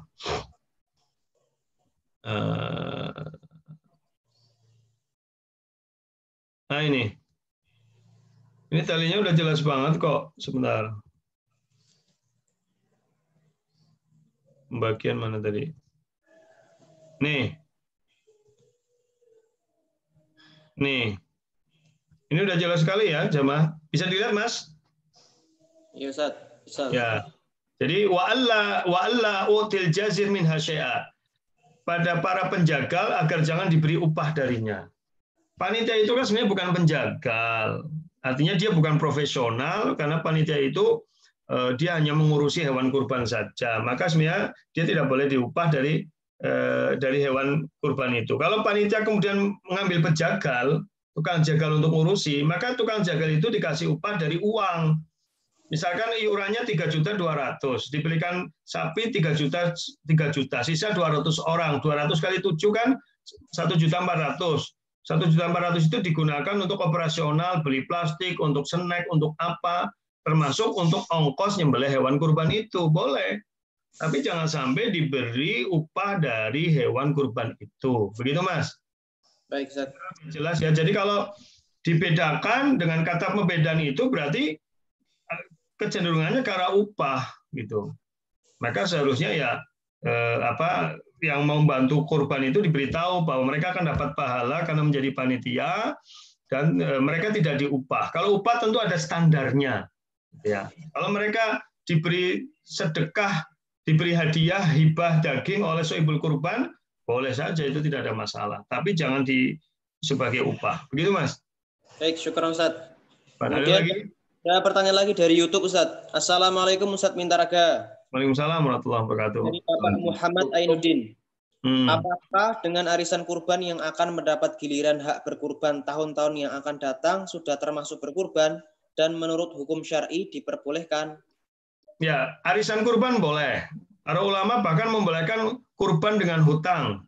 Ya, ini apa nih? Ada yang nge-share, Mas? Tolong yang nge-share ini dimatikan, Mas. Ya, Ibu Yulistia Trilestari nge-share itu, dimatikan yang share. Baik. Jadi kembali ke tadi yang jadi pertanyaan, arisan kurban boleh. Para ulama bahkan membolehkan kurban dengan hutang asalkan dia memang mampu. Sudah pernah saya sampaikan. Para ulama mengatakan orang sudah terkena hukum sunnah kurban asal dia memiliki harta yang cukup untuk beli hewan kurban, gitu ya. Bisa jadi hari gini dia nggak punya uang, tapi punya motor, punya pit, punya rumah, itu udah cukup beli hewan kurban, gitu. Walaupun tidak punya uang, gitu ya. Atau dia mau dapat deposito cairnya bulan depan, maka dia boleh berkurban hutang, karena dipastikan insya Allah bulan depan sudah ada duit, boleh, termasuk arisan. Maka orang yang arisan itu adalah orang yang mampu. Tetapi kalau pahalanya kapan? Ya tentu dia sudah dapat pahala niat, dia mendapatkan pahala sempurna berkurban setelah dia mendapatkan arisan kurban itu dan disembelih. Begitu. Jadi tidak mengapa Pak Ainin, arisan kurban, hutang, asal dia mampu. Tapi kalau dia tidak mampu, dia ikut arisan, sehingga di tengah jalan dia macet, tapi dia sudah dapat. Dia sudah dapat duluan disembelih, dan dia tidak bayar lagi, ya dia hutang terus. Dia dua dosanya. Satu, dia berdosa karena hutang hewan kurban belum lunas kepada Allah. Yang kedua, dia dosa pada saudara-saudaranya muslim yang lain, yang gara-gara dia mereka jadi nggak sempat kurban. Begitu. Maka solusi terbaik dari saya, ya sebaiknya jangan arisan, tetapi nabung. Ya, kalau sekarang anggaplah 3 juta. 3 juta dibagi 12, kan kurang lebih 250. Jadi per bulan nabung 250. 250 dibagi 30 hari kan sehari hanya sekitar 10.000. Ya. Jadi kalau sehari 10.000 kan ringan sekali bagi kita ya. Mungkin ada yang kesulitan. Ya kalau ada yang kesulitan ya memang kurban hanya bagi yang mampu. Kalau yang memang tidak mampu ya tidak usah dipaksakan begitu. Tapi kalau dia punya tekad ya bagus sekali. Sebagaimana ada tahun kemarin ada pemulung kurban 10 juta kan. Yaitu kembali kepada niat kita dan Allah melihat kesungguhan kita dalam ibadah. Ya, kalau sekelas yang ngaji di sini sih insya Allah lah. Apa mending tukang udut kok regane akeh. Ya udut orang korban kebangetan itu. Omelin aja Pak Daliman itu yang pada udut orang kurban. Ya Pak Aris Margono taruh udut orang ya. Ya Pak Aris lagi plesiran karo ngaji ke. Ya. Ada yang pelesiran tapi tetap ngaji luar biasa. Pak Aris, Assalamualaikum. Lagi di mana ini? Lagi di pantai sambil ngaji ya. Baik. Yang lain, Mas. Bagi para jamaah yang mau langsung bertanya bisa langsung unmute atau raise hand biar bisa dinyalakan speakernya. Pak Yatiman tuh Mas. Pak Yatiman, tafadhol. Silakan Pak. Dinyalakan ya. Ya, terima kasih Ustadz. Monggo. Ini tanya untuk doa yang lengkap sebelum penyembelihan karena hewan korbannya banyak. Seandainya doanya yang lengkap itu diucapkan setiap mau menyembelih atau bisa didoakan di awal yang pertama. Jadi nanti yang satu-satunya dengan doa yang pendek. Terima kasih Ustadz. Ya, itu kan niatnya berbeda, Pak. Karena dalam doa itu ada, maka terimalah darinya. Setiap hewan kurban kan ada yang berkurban masing-masing. Ya, seandainya bagian sapi kan minhum semua. Oh iya, ya memang tidak ada ketentuan khusus masalah itu. Tapi karena kalau menurut saya sebaiknya setiap hewan itu doanya sendiri-sendiri, Pak. Oh, ya, Kalau ya, memang ya. banyak, ya tidak usah pakai doa yang sempurna. Ya, ya, Kalau ya. memang hewannya banyak, cukup Bismillah Allahu Akbar, udah cukup. Tapi kalau mau doa yang sempurna untuk setiap kurban ya nggak apa-apa, kan juga tidak buru-buru toh. Ya, kan kita jadi baca doa itu kan nggak sampai 1 menit. Ya, iya. Jadi insya Allah makanya gini, kalau kita ibadah apapun jangan gerasa gerusu, tenang. Jangan kita itu tenang hanya karena hanya ibadah sholat toh. Kurban pun harus tumakninah gitu ya. Harus tenang. Ya, tidak kemerungsung, ya bismillah, sudah tenang. Kalau kita tenang, hewan kurbannya juga tenang kan? Itu. Kan ada yang kadang kemerungsung begitu. Akhirnya ketika kemerungsung sih nyembelih dongannya melu kemerungsung. Ya. Maka sebaiknya tenang semua, hewannya jadi tenang, dilus-elus gitu kan. Kalau memang kupingnya panjang, telinganya ditutup pakai matanya ditutup pakai telinganya, lebih tenang lagi. Kemudian kita berdoa, wajjahtu wajhiya lilladzi fataras samawati wal ardh hanifan muslima wa ma ana minal musyrikin. Inna sholati wa nusuki wa mahyaya wa mamati lillahi rabbil alamin la syarika lahu wa bidzalika umirtu wa ana minal muslimin. Bismillah Allahu Akbar, Allahumma hadza walaka fataqabbal minhum min yatiman, min Selamat Pamungkas, min Aris Margono, min Dasum, min Budi Setiawan, min Chandra, min Dwiyono, min Mugiono, min Wawan, min Dr. Daliman, min Sukoyo dan sebagainya gitu. Silakan baru sembelih. Tenang insya Allah. Begitu Pak Yatiman? Terima kasih Ustaz. Yang lain? Baik, ada lagi Ustaz dari Ibu Siti Juwariah, yaitu saat pandemi lebih baik berkurban atau bersedekah? Minta pencerahannya Ustaz. Saat pandemi lebih baik berkurban atau bersedekah? Jawaban saya, kalau mampu dua-duanya, dua-duanya. Gitu. Ya berkurban, ya bersedekah. Itu yang sempurna. Dan sesuai anjuran dari PP Muhammadiyah begitu. Bagi yang mampu dua-duanya, dua-duanya. Bagi yang kemudian salah satunya melihat kondisi. Kira-kira di Banyumas ini kondisinya banyak yang betul-betul terkena imbas ekonomi atau tidak. Ya, karena dua ini pahalanya berbeda. Ya, pahalanya berbeda, membantu orang lain juga pahalanya besar, berkorban juga pahalanya besar. Itu pilihan Mas. Tapi kalau kondisi misalkan, naudzubillah ya, Banyumas itu yang terkena dampak ekonominya banyak sekali. Sehingga kesenjangan di mana-mana. Maka ya, sebagaimana edaran dari PP Muhammadiyah, maka dahulukan untuk membantu orang yang kesulitan. Karena Rasulullah SAW pernah mengatakan, wa habbul a'mal ilallah azza wa jalla sururun yadhilu ala qalbi muslim. Amalan terbaik di sisi Allah itu adalah kebahagiaan, kegembiraan yang kamu masukkan dalam hati seorang muslim. Atau kau menunaikan hutangnya, atau kau menghilangkan kelaparannya, ya, atau engkau kata Rasulullah bahkan mengatakan, aku itu berjalan membantu saudaraku yang kesulitan, itu lebih aku cintai daripada itikaf di Masjid Nabawi sebulan.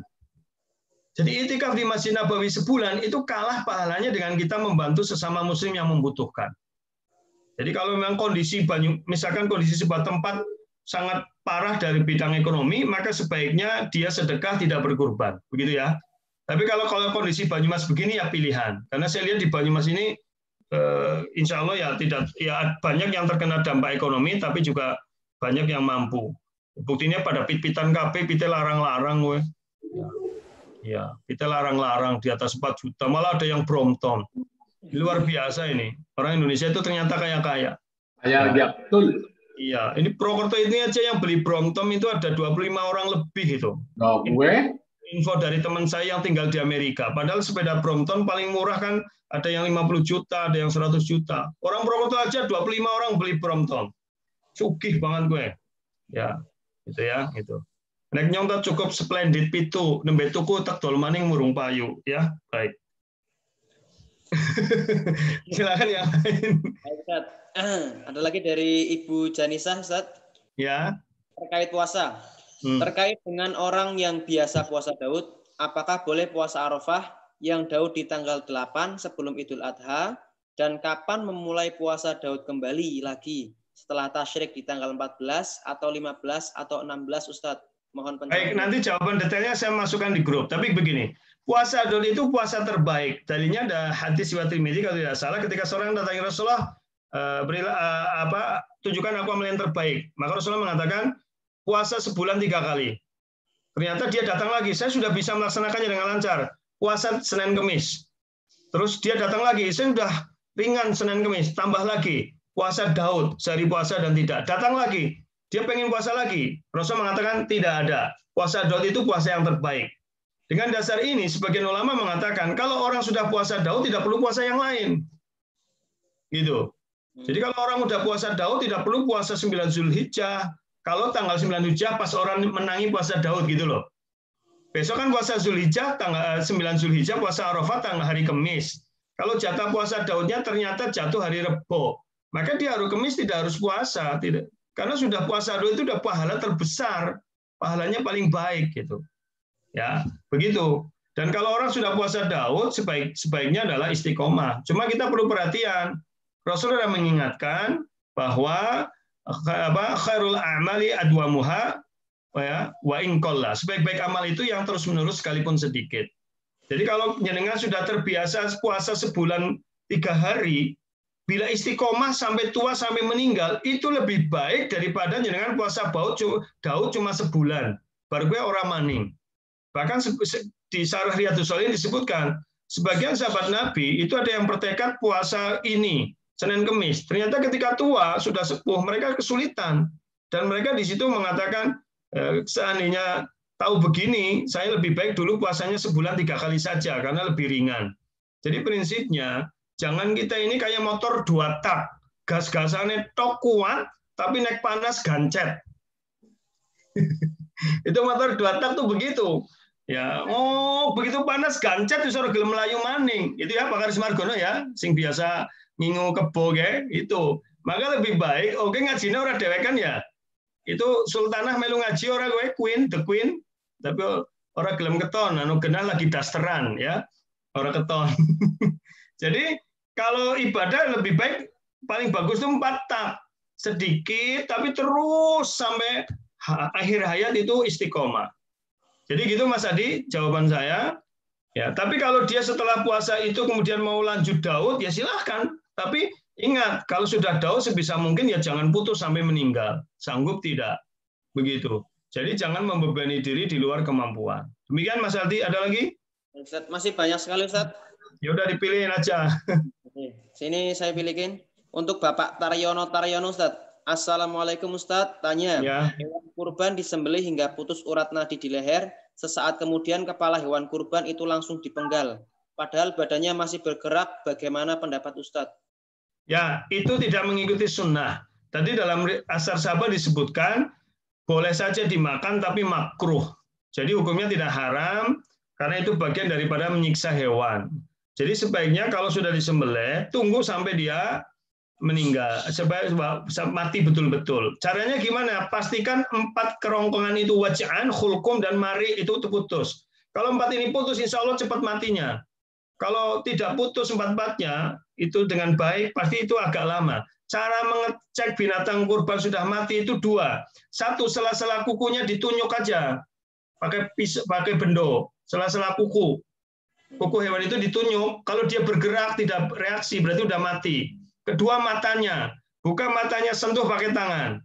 Kalau matanya disentuh pakai tangan, dia kepalanya diam aja, tidak bergerak, matanya tidak bergerak, berarti sudah mati. Tapi kalau masih bergerak, kakinya ditunjuk masih gerak-gerak, berarti masih mati. Kadang ada pergerakan hewan, tapi sebenarnya dia sudah mati. Itu adalah refleks motorik otot hewan kurban. Ya. Jadi refleks motorik hewan kurban kadang itu lama, tapi sebenarnya dia sudah mati. Kalau pada saat itu boleh dipotong. Begitu Mas Adi, ada yang lain? Ada lagi Ustaz. Dari Ibu Melani, Assalamualaikum. Di kampung saya hewan kurban dipotong jumlahnya banyak sehingga harus dikerjakan dari pagi sampai sore. Pertanyaannya, bolehkah panitia atau petugas kurban mengambil dagingnya secukupnya untuk makan siang? Boleh, tidak ada masalah. Asal seisi dengan sahibul kurban. Jadi bilang sama sahibul kurban, boleh nggak nanti kita ngambil untuk dimakan bersama? Tidak ada masalah.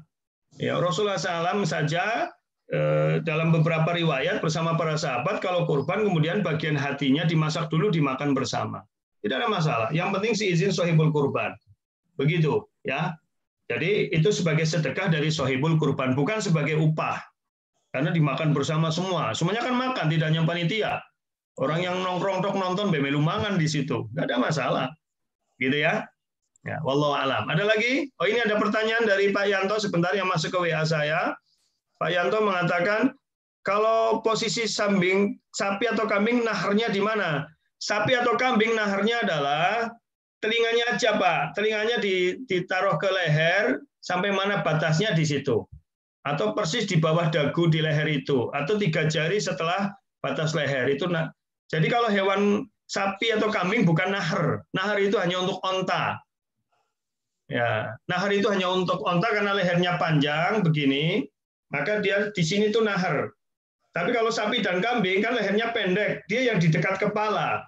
Yang terbaik itu nyembelih paling dekat dengan kepalanya. Karena di situ kemungkinan 3 urat itu terpotong semua. Jadi dari telinga yang kambing itu diturunkan begini, nanti jatuhnya di mana? Di situ disembelih. Begitu ya. Gitu. Nek nyong ta ora tekan, dadi nyong ya jadi sembelih. Ora tekan sih nyong. Gitu ya. Begitu. Yang lain. Aduh, Bang Aris Margono guyune seneng banget gue agar nyong susah ya.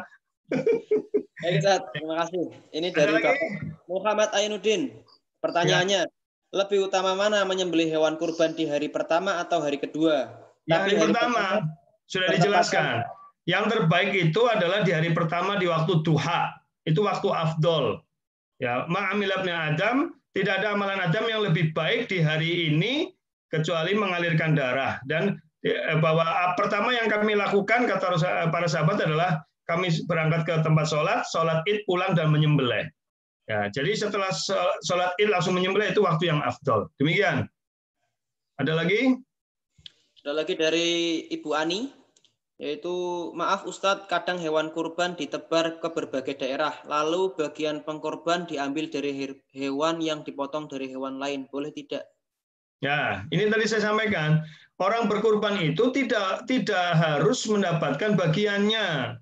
Kadang-kadang kita ini yang berkorban juga sifat kikirnya masih ada. Padahal hikmah berkorban diantaranya menghilangkan sifat kikir. Ada orang yang berkorban gara-gara wingi ora oleh, bagiannya sidik, ngasuk ora gelem kurban mani nang kono, lah hanya nang kono ora oleh. Jenengan itu niat kurban atau niat apa? Kalau niat kurban, ya sudah. Itu. Kalau memang tidak dapat, ya berterima kasih. Alhamdulillah malah tidak dapat, ya berarti malah saya bahannya lebih banyak pahalanya gitu. Jadi kalau jangan memaksakan diri begitu, termasuk sampai menyembelihkan dari bagian hewan lain, itu sebaiknya tidak boleh begitu. Ya, jadi kalau dia sudah berkorban di lain tempat, ya sudah, pahalanya insya Allah dia akan dapatkan lebih besar. Jangan kemudian dia mendapatkan bagian dari hewan yang disembelih dari hewan lain, itu tidak dibenarkan seperti itu, Mas. Begitu? Begitu ya, Ustaz. Ada lagi dari YouTube, Ustaz. Assalamualaikum. Ustaz, jika saya sudah berkorban dan keluarga juga berkorban atas nama keluarga, apakah saya mendapat 2 pahala? Gimana? Gimana? Jika kalau sudah berkorban ternyata keluarga juga berkorban, Ustaz, apakah mendapat 2 pahala? Iya, dapat 2 pahala. Jenengan berkorban sendiri, ternyata jenengan juga dikorbankan oleh ada keluarga berkorban juga jenengan masuk, insya Allah dapat 2 pahala. Ya, maka sebaiknya kalau korban koordinasi sama keluarga begitu, sehingga nanti bisa keluarga korbannya banyak. Demikian. Ya, terus Mas, ini dari atas coba Mas diurut Mas Aldi yang di chat ini, di chat Zoom, Mas Aldi, yang beri Bu Mindarti Tritih. Saya baca aja ya Mas Aldi ya. Ustadz, apakah saat penyembelihan hewan yang kurban harus menyaksikan? Tadi sudah saya jelaskan. Hukumnya sunnah menyaksikan. Kalau memang dia ngeri tidak bisa melihat ya nggak apa-apa. Cuma kalau menyaksikan penyembelihan hewan kurban, dia dapat tambahan pahala, yaitu diampuni dosa-dosanya. Karena hewan kurban itu ikut mengampunkan dosanya. Bila dia tidak melihat, dia tetap dapat pahala. Cuma dia tidak dapat tambahan kebaikan itu. Nah, kemudian dari Bu Melani, sebagai ucapan terima kasih, bolehkah petugas panitia diberi daging dengan jumlah yang berbeda? Ya, tadi sudah saya jawab. Ya, gitu. Hati-hati itu nanti mau terkena sebagai upah. Bolehkah kita berkorban atas istri yang sudah meninggal? Tadi sudah saya sampaikan, sebaiknya diikut, itu sudah masuk ikutan. Pak Nanang misalkan kurban, otomatis istrinya walaupun wafat sudah masuk dapat pahalanya, diniatkan untuk keluarganya. Begitu ya Pak Nanang? Jadi karena Rasulullah tidak pernah berkorban atas nama istri beliau yang meninggal, yaitu Khadijah dan istri-istri yang lain. Jadi Rasulullah saja kalau memang itu sunnah, tentu Rasulullah akan berkorban atas nama istri beliau Khadijah. Begitu ya. Berikutnya, gitu.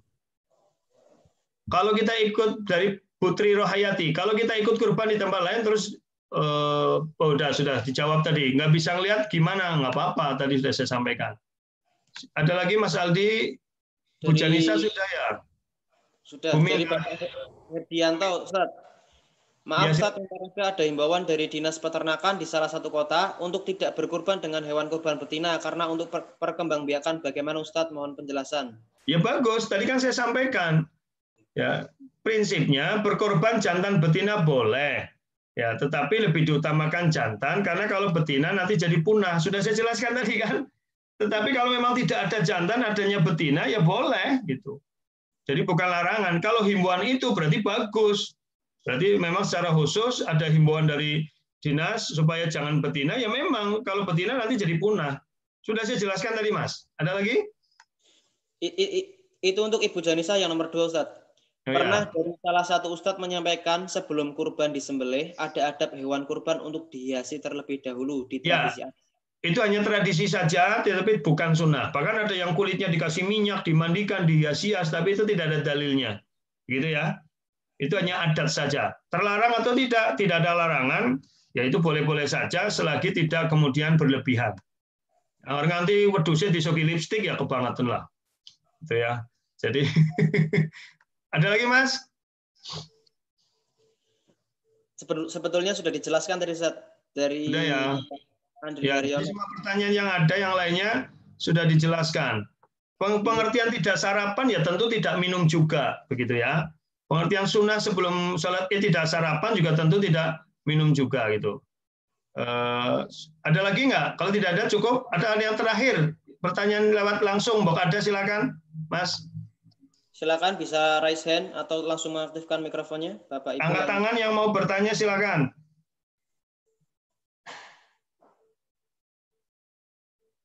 Tidak, baik. Kalau ya Pak Chandra itu, Mas, Pak Aris Margono. Pak Chandra dulu, terus setelah ini Pak Aris Margono, silakan. Pak Chandra langsung diaktifkan mic-nya. Ya langsung di unmute saja mungkin. Monggo silakan. Assalamualaikum Pak Ustaz. Gimana Bu? Pak Chandra, silakan. Ya, saya. Ya, Assalamualaikum Pak Ustaz. Waalaikumsalam warahmatullahi wabarakatuh. Monggo Pak Chandra. Ini kegiatan kurban tahun ini kan masa pandemi, jadi masa wabah. Ya. Apakah juga dagingnya itu ataupun ternaknya itu perlu dilakukan tes awal dulu?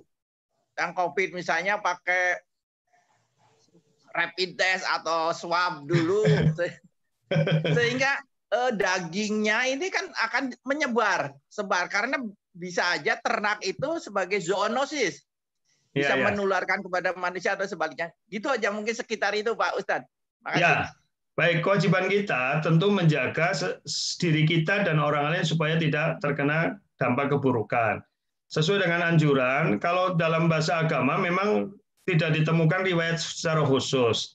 Ya, tetapi memang kalau kebersihan dan sebagainya sudah bagian secara umum ajaran Islam. Maka sebaiknya hewan yang mau dikurban supaya tidak menimbulkan masalah bagi orang lain, maka sebaiknya sudah lolos cek dari Dinas Kesehatan. Saya kira begitu. Ya, sebaiknya itu sehingga nanti kita menjadi tenang. Dan yang kedua, edaran PP Muhammadiyah karena kondisi begini sebaiknya membatasi kerumunan orang banyak pada saat penyembelihan hewan kurban. Dan kalau memang memungkinkan disembelih di tempatnya masing-masing dengan mendatangkan tenaga profesional sehingga minim tenaga orang yang berkumpul sehingga terjadinya penularan bisa diminimalisir. Begitu Pak Chandra ya. Jadi sebaiknya mudah-mudahan ya, tahun ini kurban ini tidak membawa korban. Insya Allah, amin. Berikutnya, terima kasih Pak Chandra. Pak Aris Margono silakan diaktifkan speakernya. Pak Aris Margono silakan. Tadi Ngacung mau nanya. monggo langsung di unmute saja. Ya, di unmute, dinyalakan saja, Mas Margono. Speakernya dinyalakan. Ya. Assalamualaikum Ustaz. Waalaikumsalam warahmatullahi wabarakatuh. Sing lagi pelesiran. Ayo takon apa? Ini masih di Jogja Ustaz. Di Jogja ya. Iya. Gini Ustaz, saya kemarin berdiskusi dengan teman di masjid. Bahwasanya tadi juga disampaikan sama Ustaz, sarapan Idul Adha itu setelah pulang sholat Id. Tapi teman bilang sampai dengan kalau dia berkorban itu sampai dengan sapinya atau kambingnya disembelih dulu baru sarapan gitu Ustaz. Itu gimana Ustaz? Ya, itu memang khilafiyah karena memang tidak ada dalil yang secara langsung menjelaskan itu.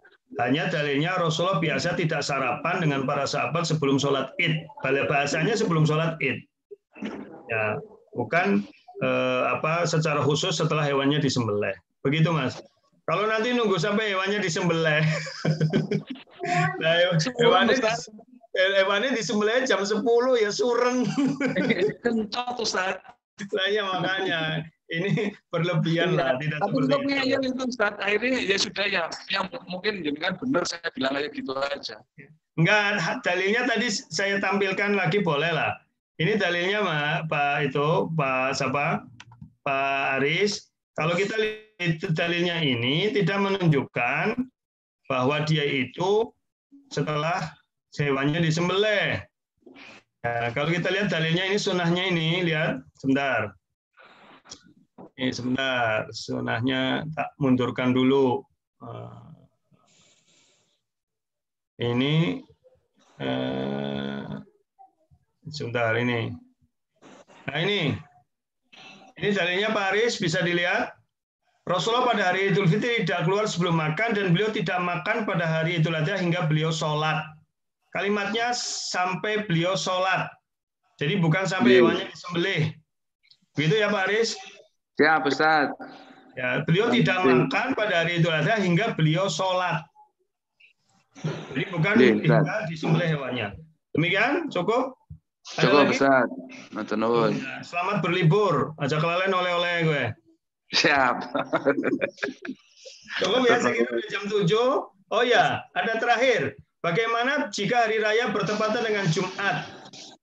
Dalilnya sudah jelas. Kalau hari raya bertepatan dengan Jumat, bagi jamaah itu sholat Jumatnya menjadi sunnah. Maka boleh sholat Jumat, boleh sholat duhur di rumah. Jelas ya? Tapi bagi takmir masjid, tetap wajib mengadakan. Karena kewajiban takmir masjid itu adalah memfasilitasi jamaah untuk melaksanakan sholat Jumat. Maka tidak dibenarkan pada hari raya Id, takmir masjid tidak mengadakan sholat Jumat. Itu tidak benar. Jadi hukum sunnah sholat Jumat itu bagi jamaah. Adapun bagi takmir tetap wajib membuka masjid untuk mengadakan sholat Jumat. Begitu ya? Saya kira udah jelas. Membuka masjid ya, Tat? Ya, wajib dibuka. Tetap. Membuka. Kalau ya. Nun sewu, Tat. Nun sewu, Tat. Kalau takmirnya itu bagian dari panitia korban, gimana, Tat? Nggak apa-apa, nggak ada masalah. Ya, tidak. Emang sih khotbah takmire. Kan yang khotbah orang lain. Yang penting masjid sudah disiapkan sebelumnya. Tidak ada masalah. Berarti dia tidak wajib untuk sholat Jumat, tapi misalnya ngurusi korban, dia sholat duhur gitu, Tat. Nggak apa-apa, tapi masjid tetap harus dibuka untuk sholat Jumat. Ya. Masjid tetap harus dibuka untuk sholat Jumat. Adapun takmirnya orang melu sholat Jumat, orang apa-apa. Yang maksud saya, takmir itu wajib membuka masjid tetap untuk didirikan sholat Jumat, untuk memfasilitasi jamaah. Begitu ya? Baik, ini udah jam 7 lebih, soalnya mau ada yang sudah pakai gamis, wiswangi, mau karep kondangan, silahkan. Jadi kayaknya wis ana sing gamisan kayak wis siap-siap ya, Pak Aris. Jadi ana sing gamisan wis siap-siap wiswangi arep mangkat kondangan ya. Demikian, mudah-mudahan bermanfaat. Insya Allah kita lanjutkan pada pekan berikutnya tetap di meeting ID dan password yang sama. Mudah-mudahan acara ini tetap berjalan sampai sampai kapanpun. Dan terima kasih pada Pak Agung yang sudah memfasilitasi Zoom ini. Demikian, aku qouli hadza wa astaghfirullah rabbana fanfa'na bima 'allamtana. Subhanakallahumma bihamdik asyhadu an la ilaha illa anta astaghfiruka wa atubu ilaik. Wassalamualaikum warahmatullahi wabarakatuh. Waalaikumsalam warahmatullahi wabarakatuh. Syukran Ustaz, jazakallah khairan katsir sudah menyampaikan tadi mengenai tema Idul Adha dan kurban. Kepada para jamaah, kita memberi kesempatan bagi para jamaah untuk mendukung kegiatan dan dakwah Ma'had Fastabiqul Khairat, bisa berdonasi melalui Bank Muamalat dengan rekening 5630002175 atas nama Masjid Fastabiqul Khairat, dan bisa konfirmasi nanti melalui nomor 0812 1516 3414414. Baik, terima kasih saya ucapkan kepada para jamaah dan para donatur yang sudah mendukung kajian FK. Kemudian kita mengajak bagi para jamaah untuk mengikuti kajian rutin setiap Ahad atau biasa kita namakan dengan ngapak ngaji Ahad pagi. Apabila ada kesalahan dari saya mohon maaf selaku moderator. Kita tutup dengan doa Rabbana fa'anfa'na bima 'allamtana dan doa kifaratul majlis. Subhanakallahumma rabbana wa bihamdika asyhadu an la ilaha illa anta astaghfiruka wa atubu ilaik. Billahi fi sabilil haq fastabiqul khairat. Assalamualaikum warahmatullahi wabarakatuh. Waalaikumsalam warahmatullahi wabarakatuh. Alhamdulillah.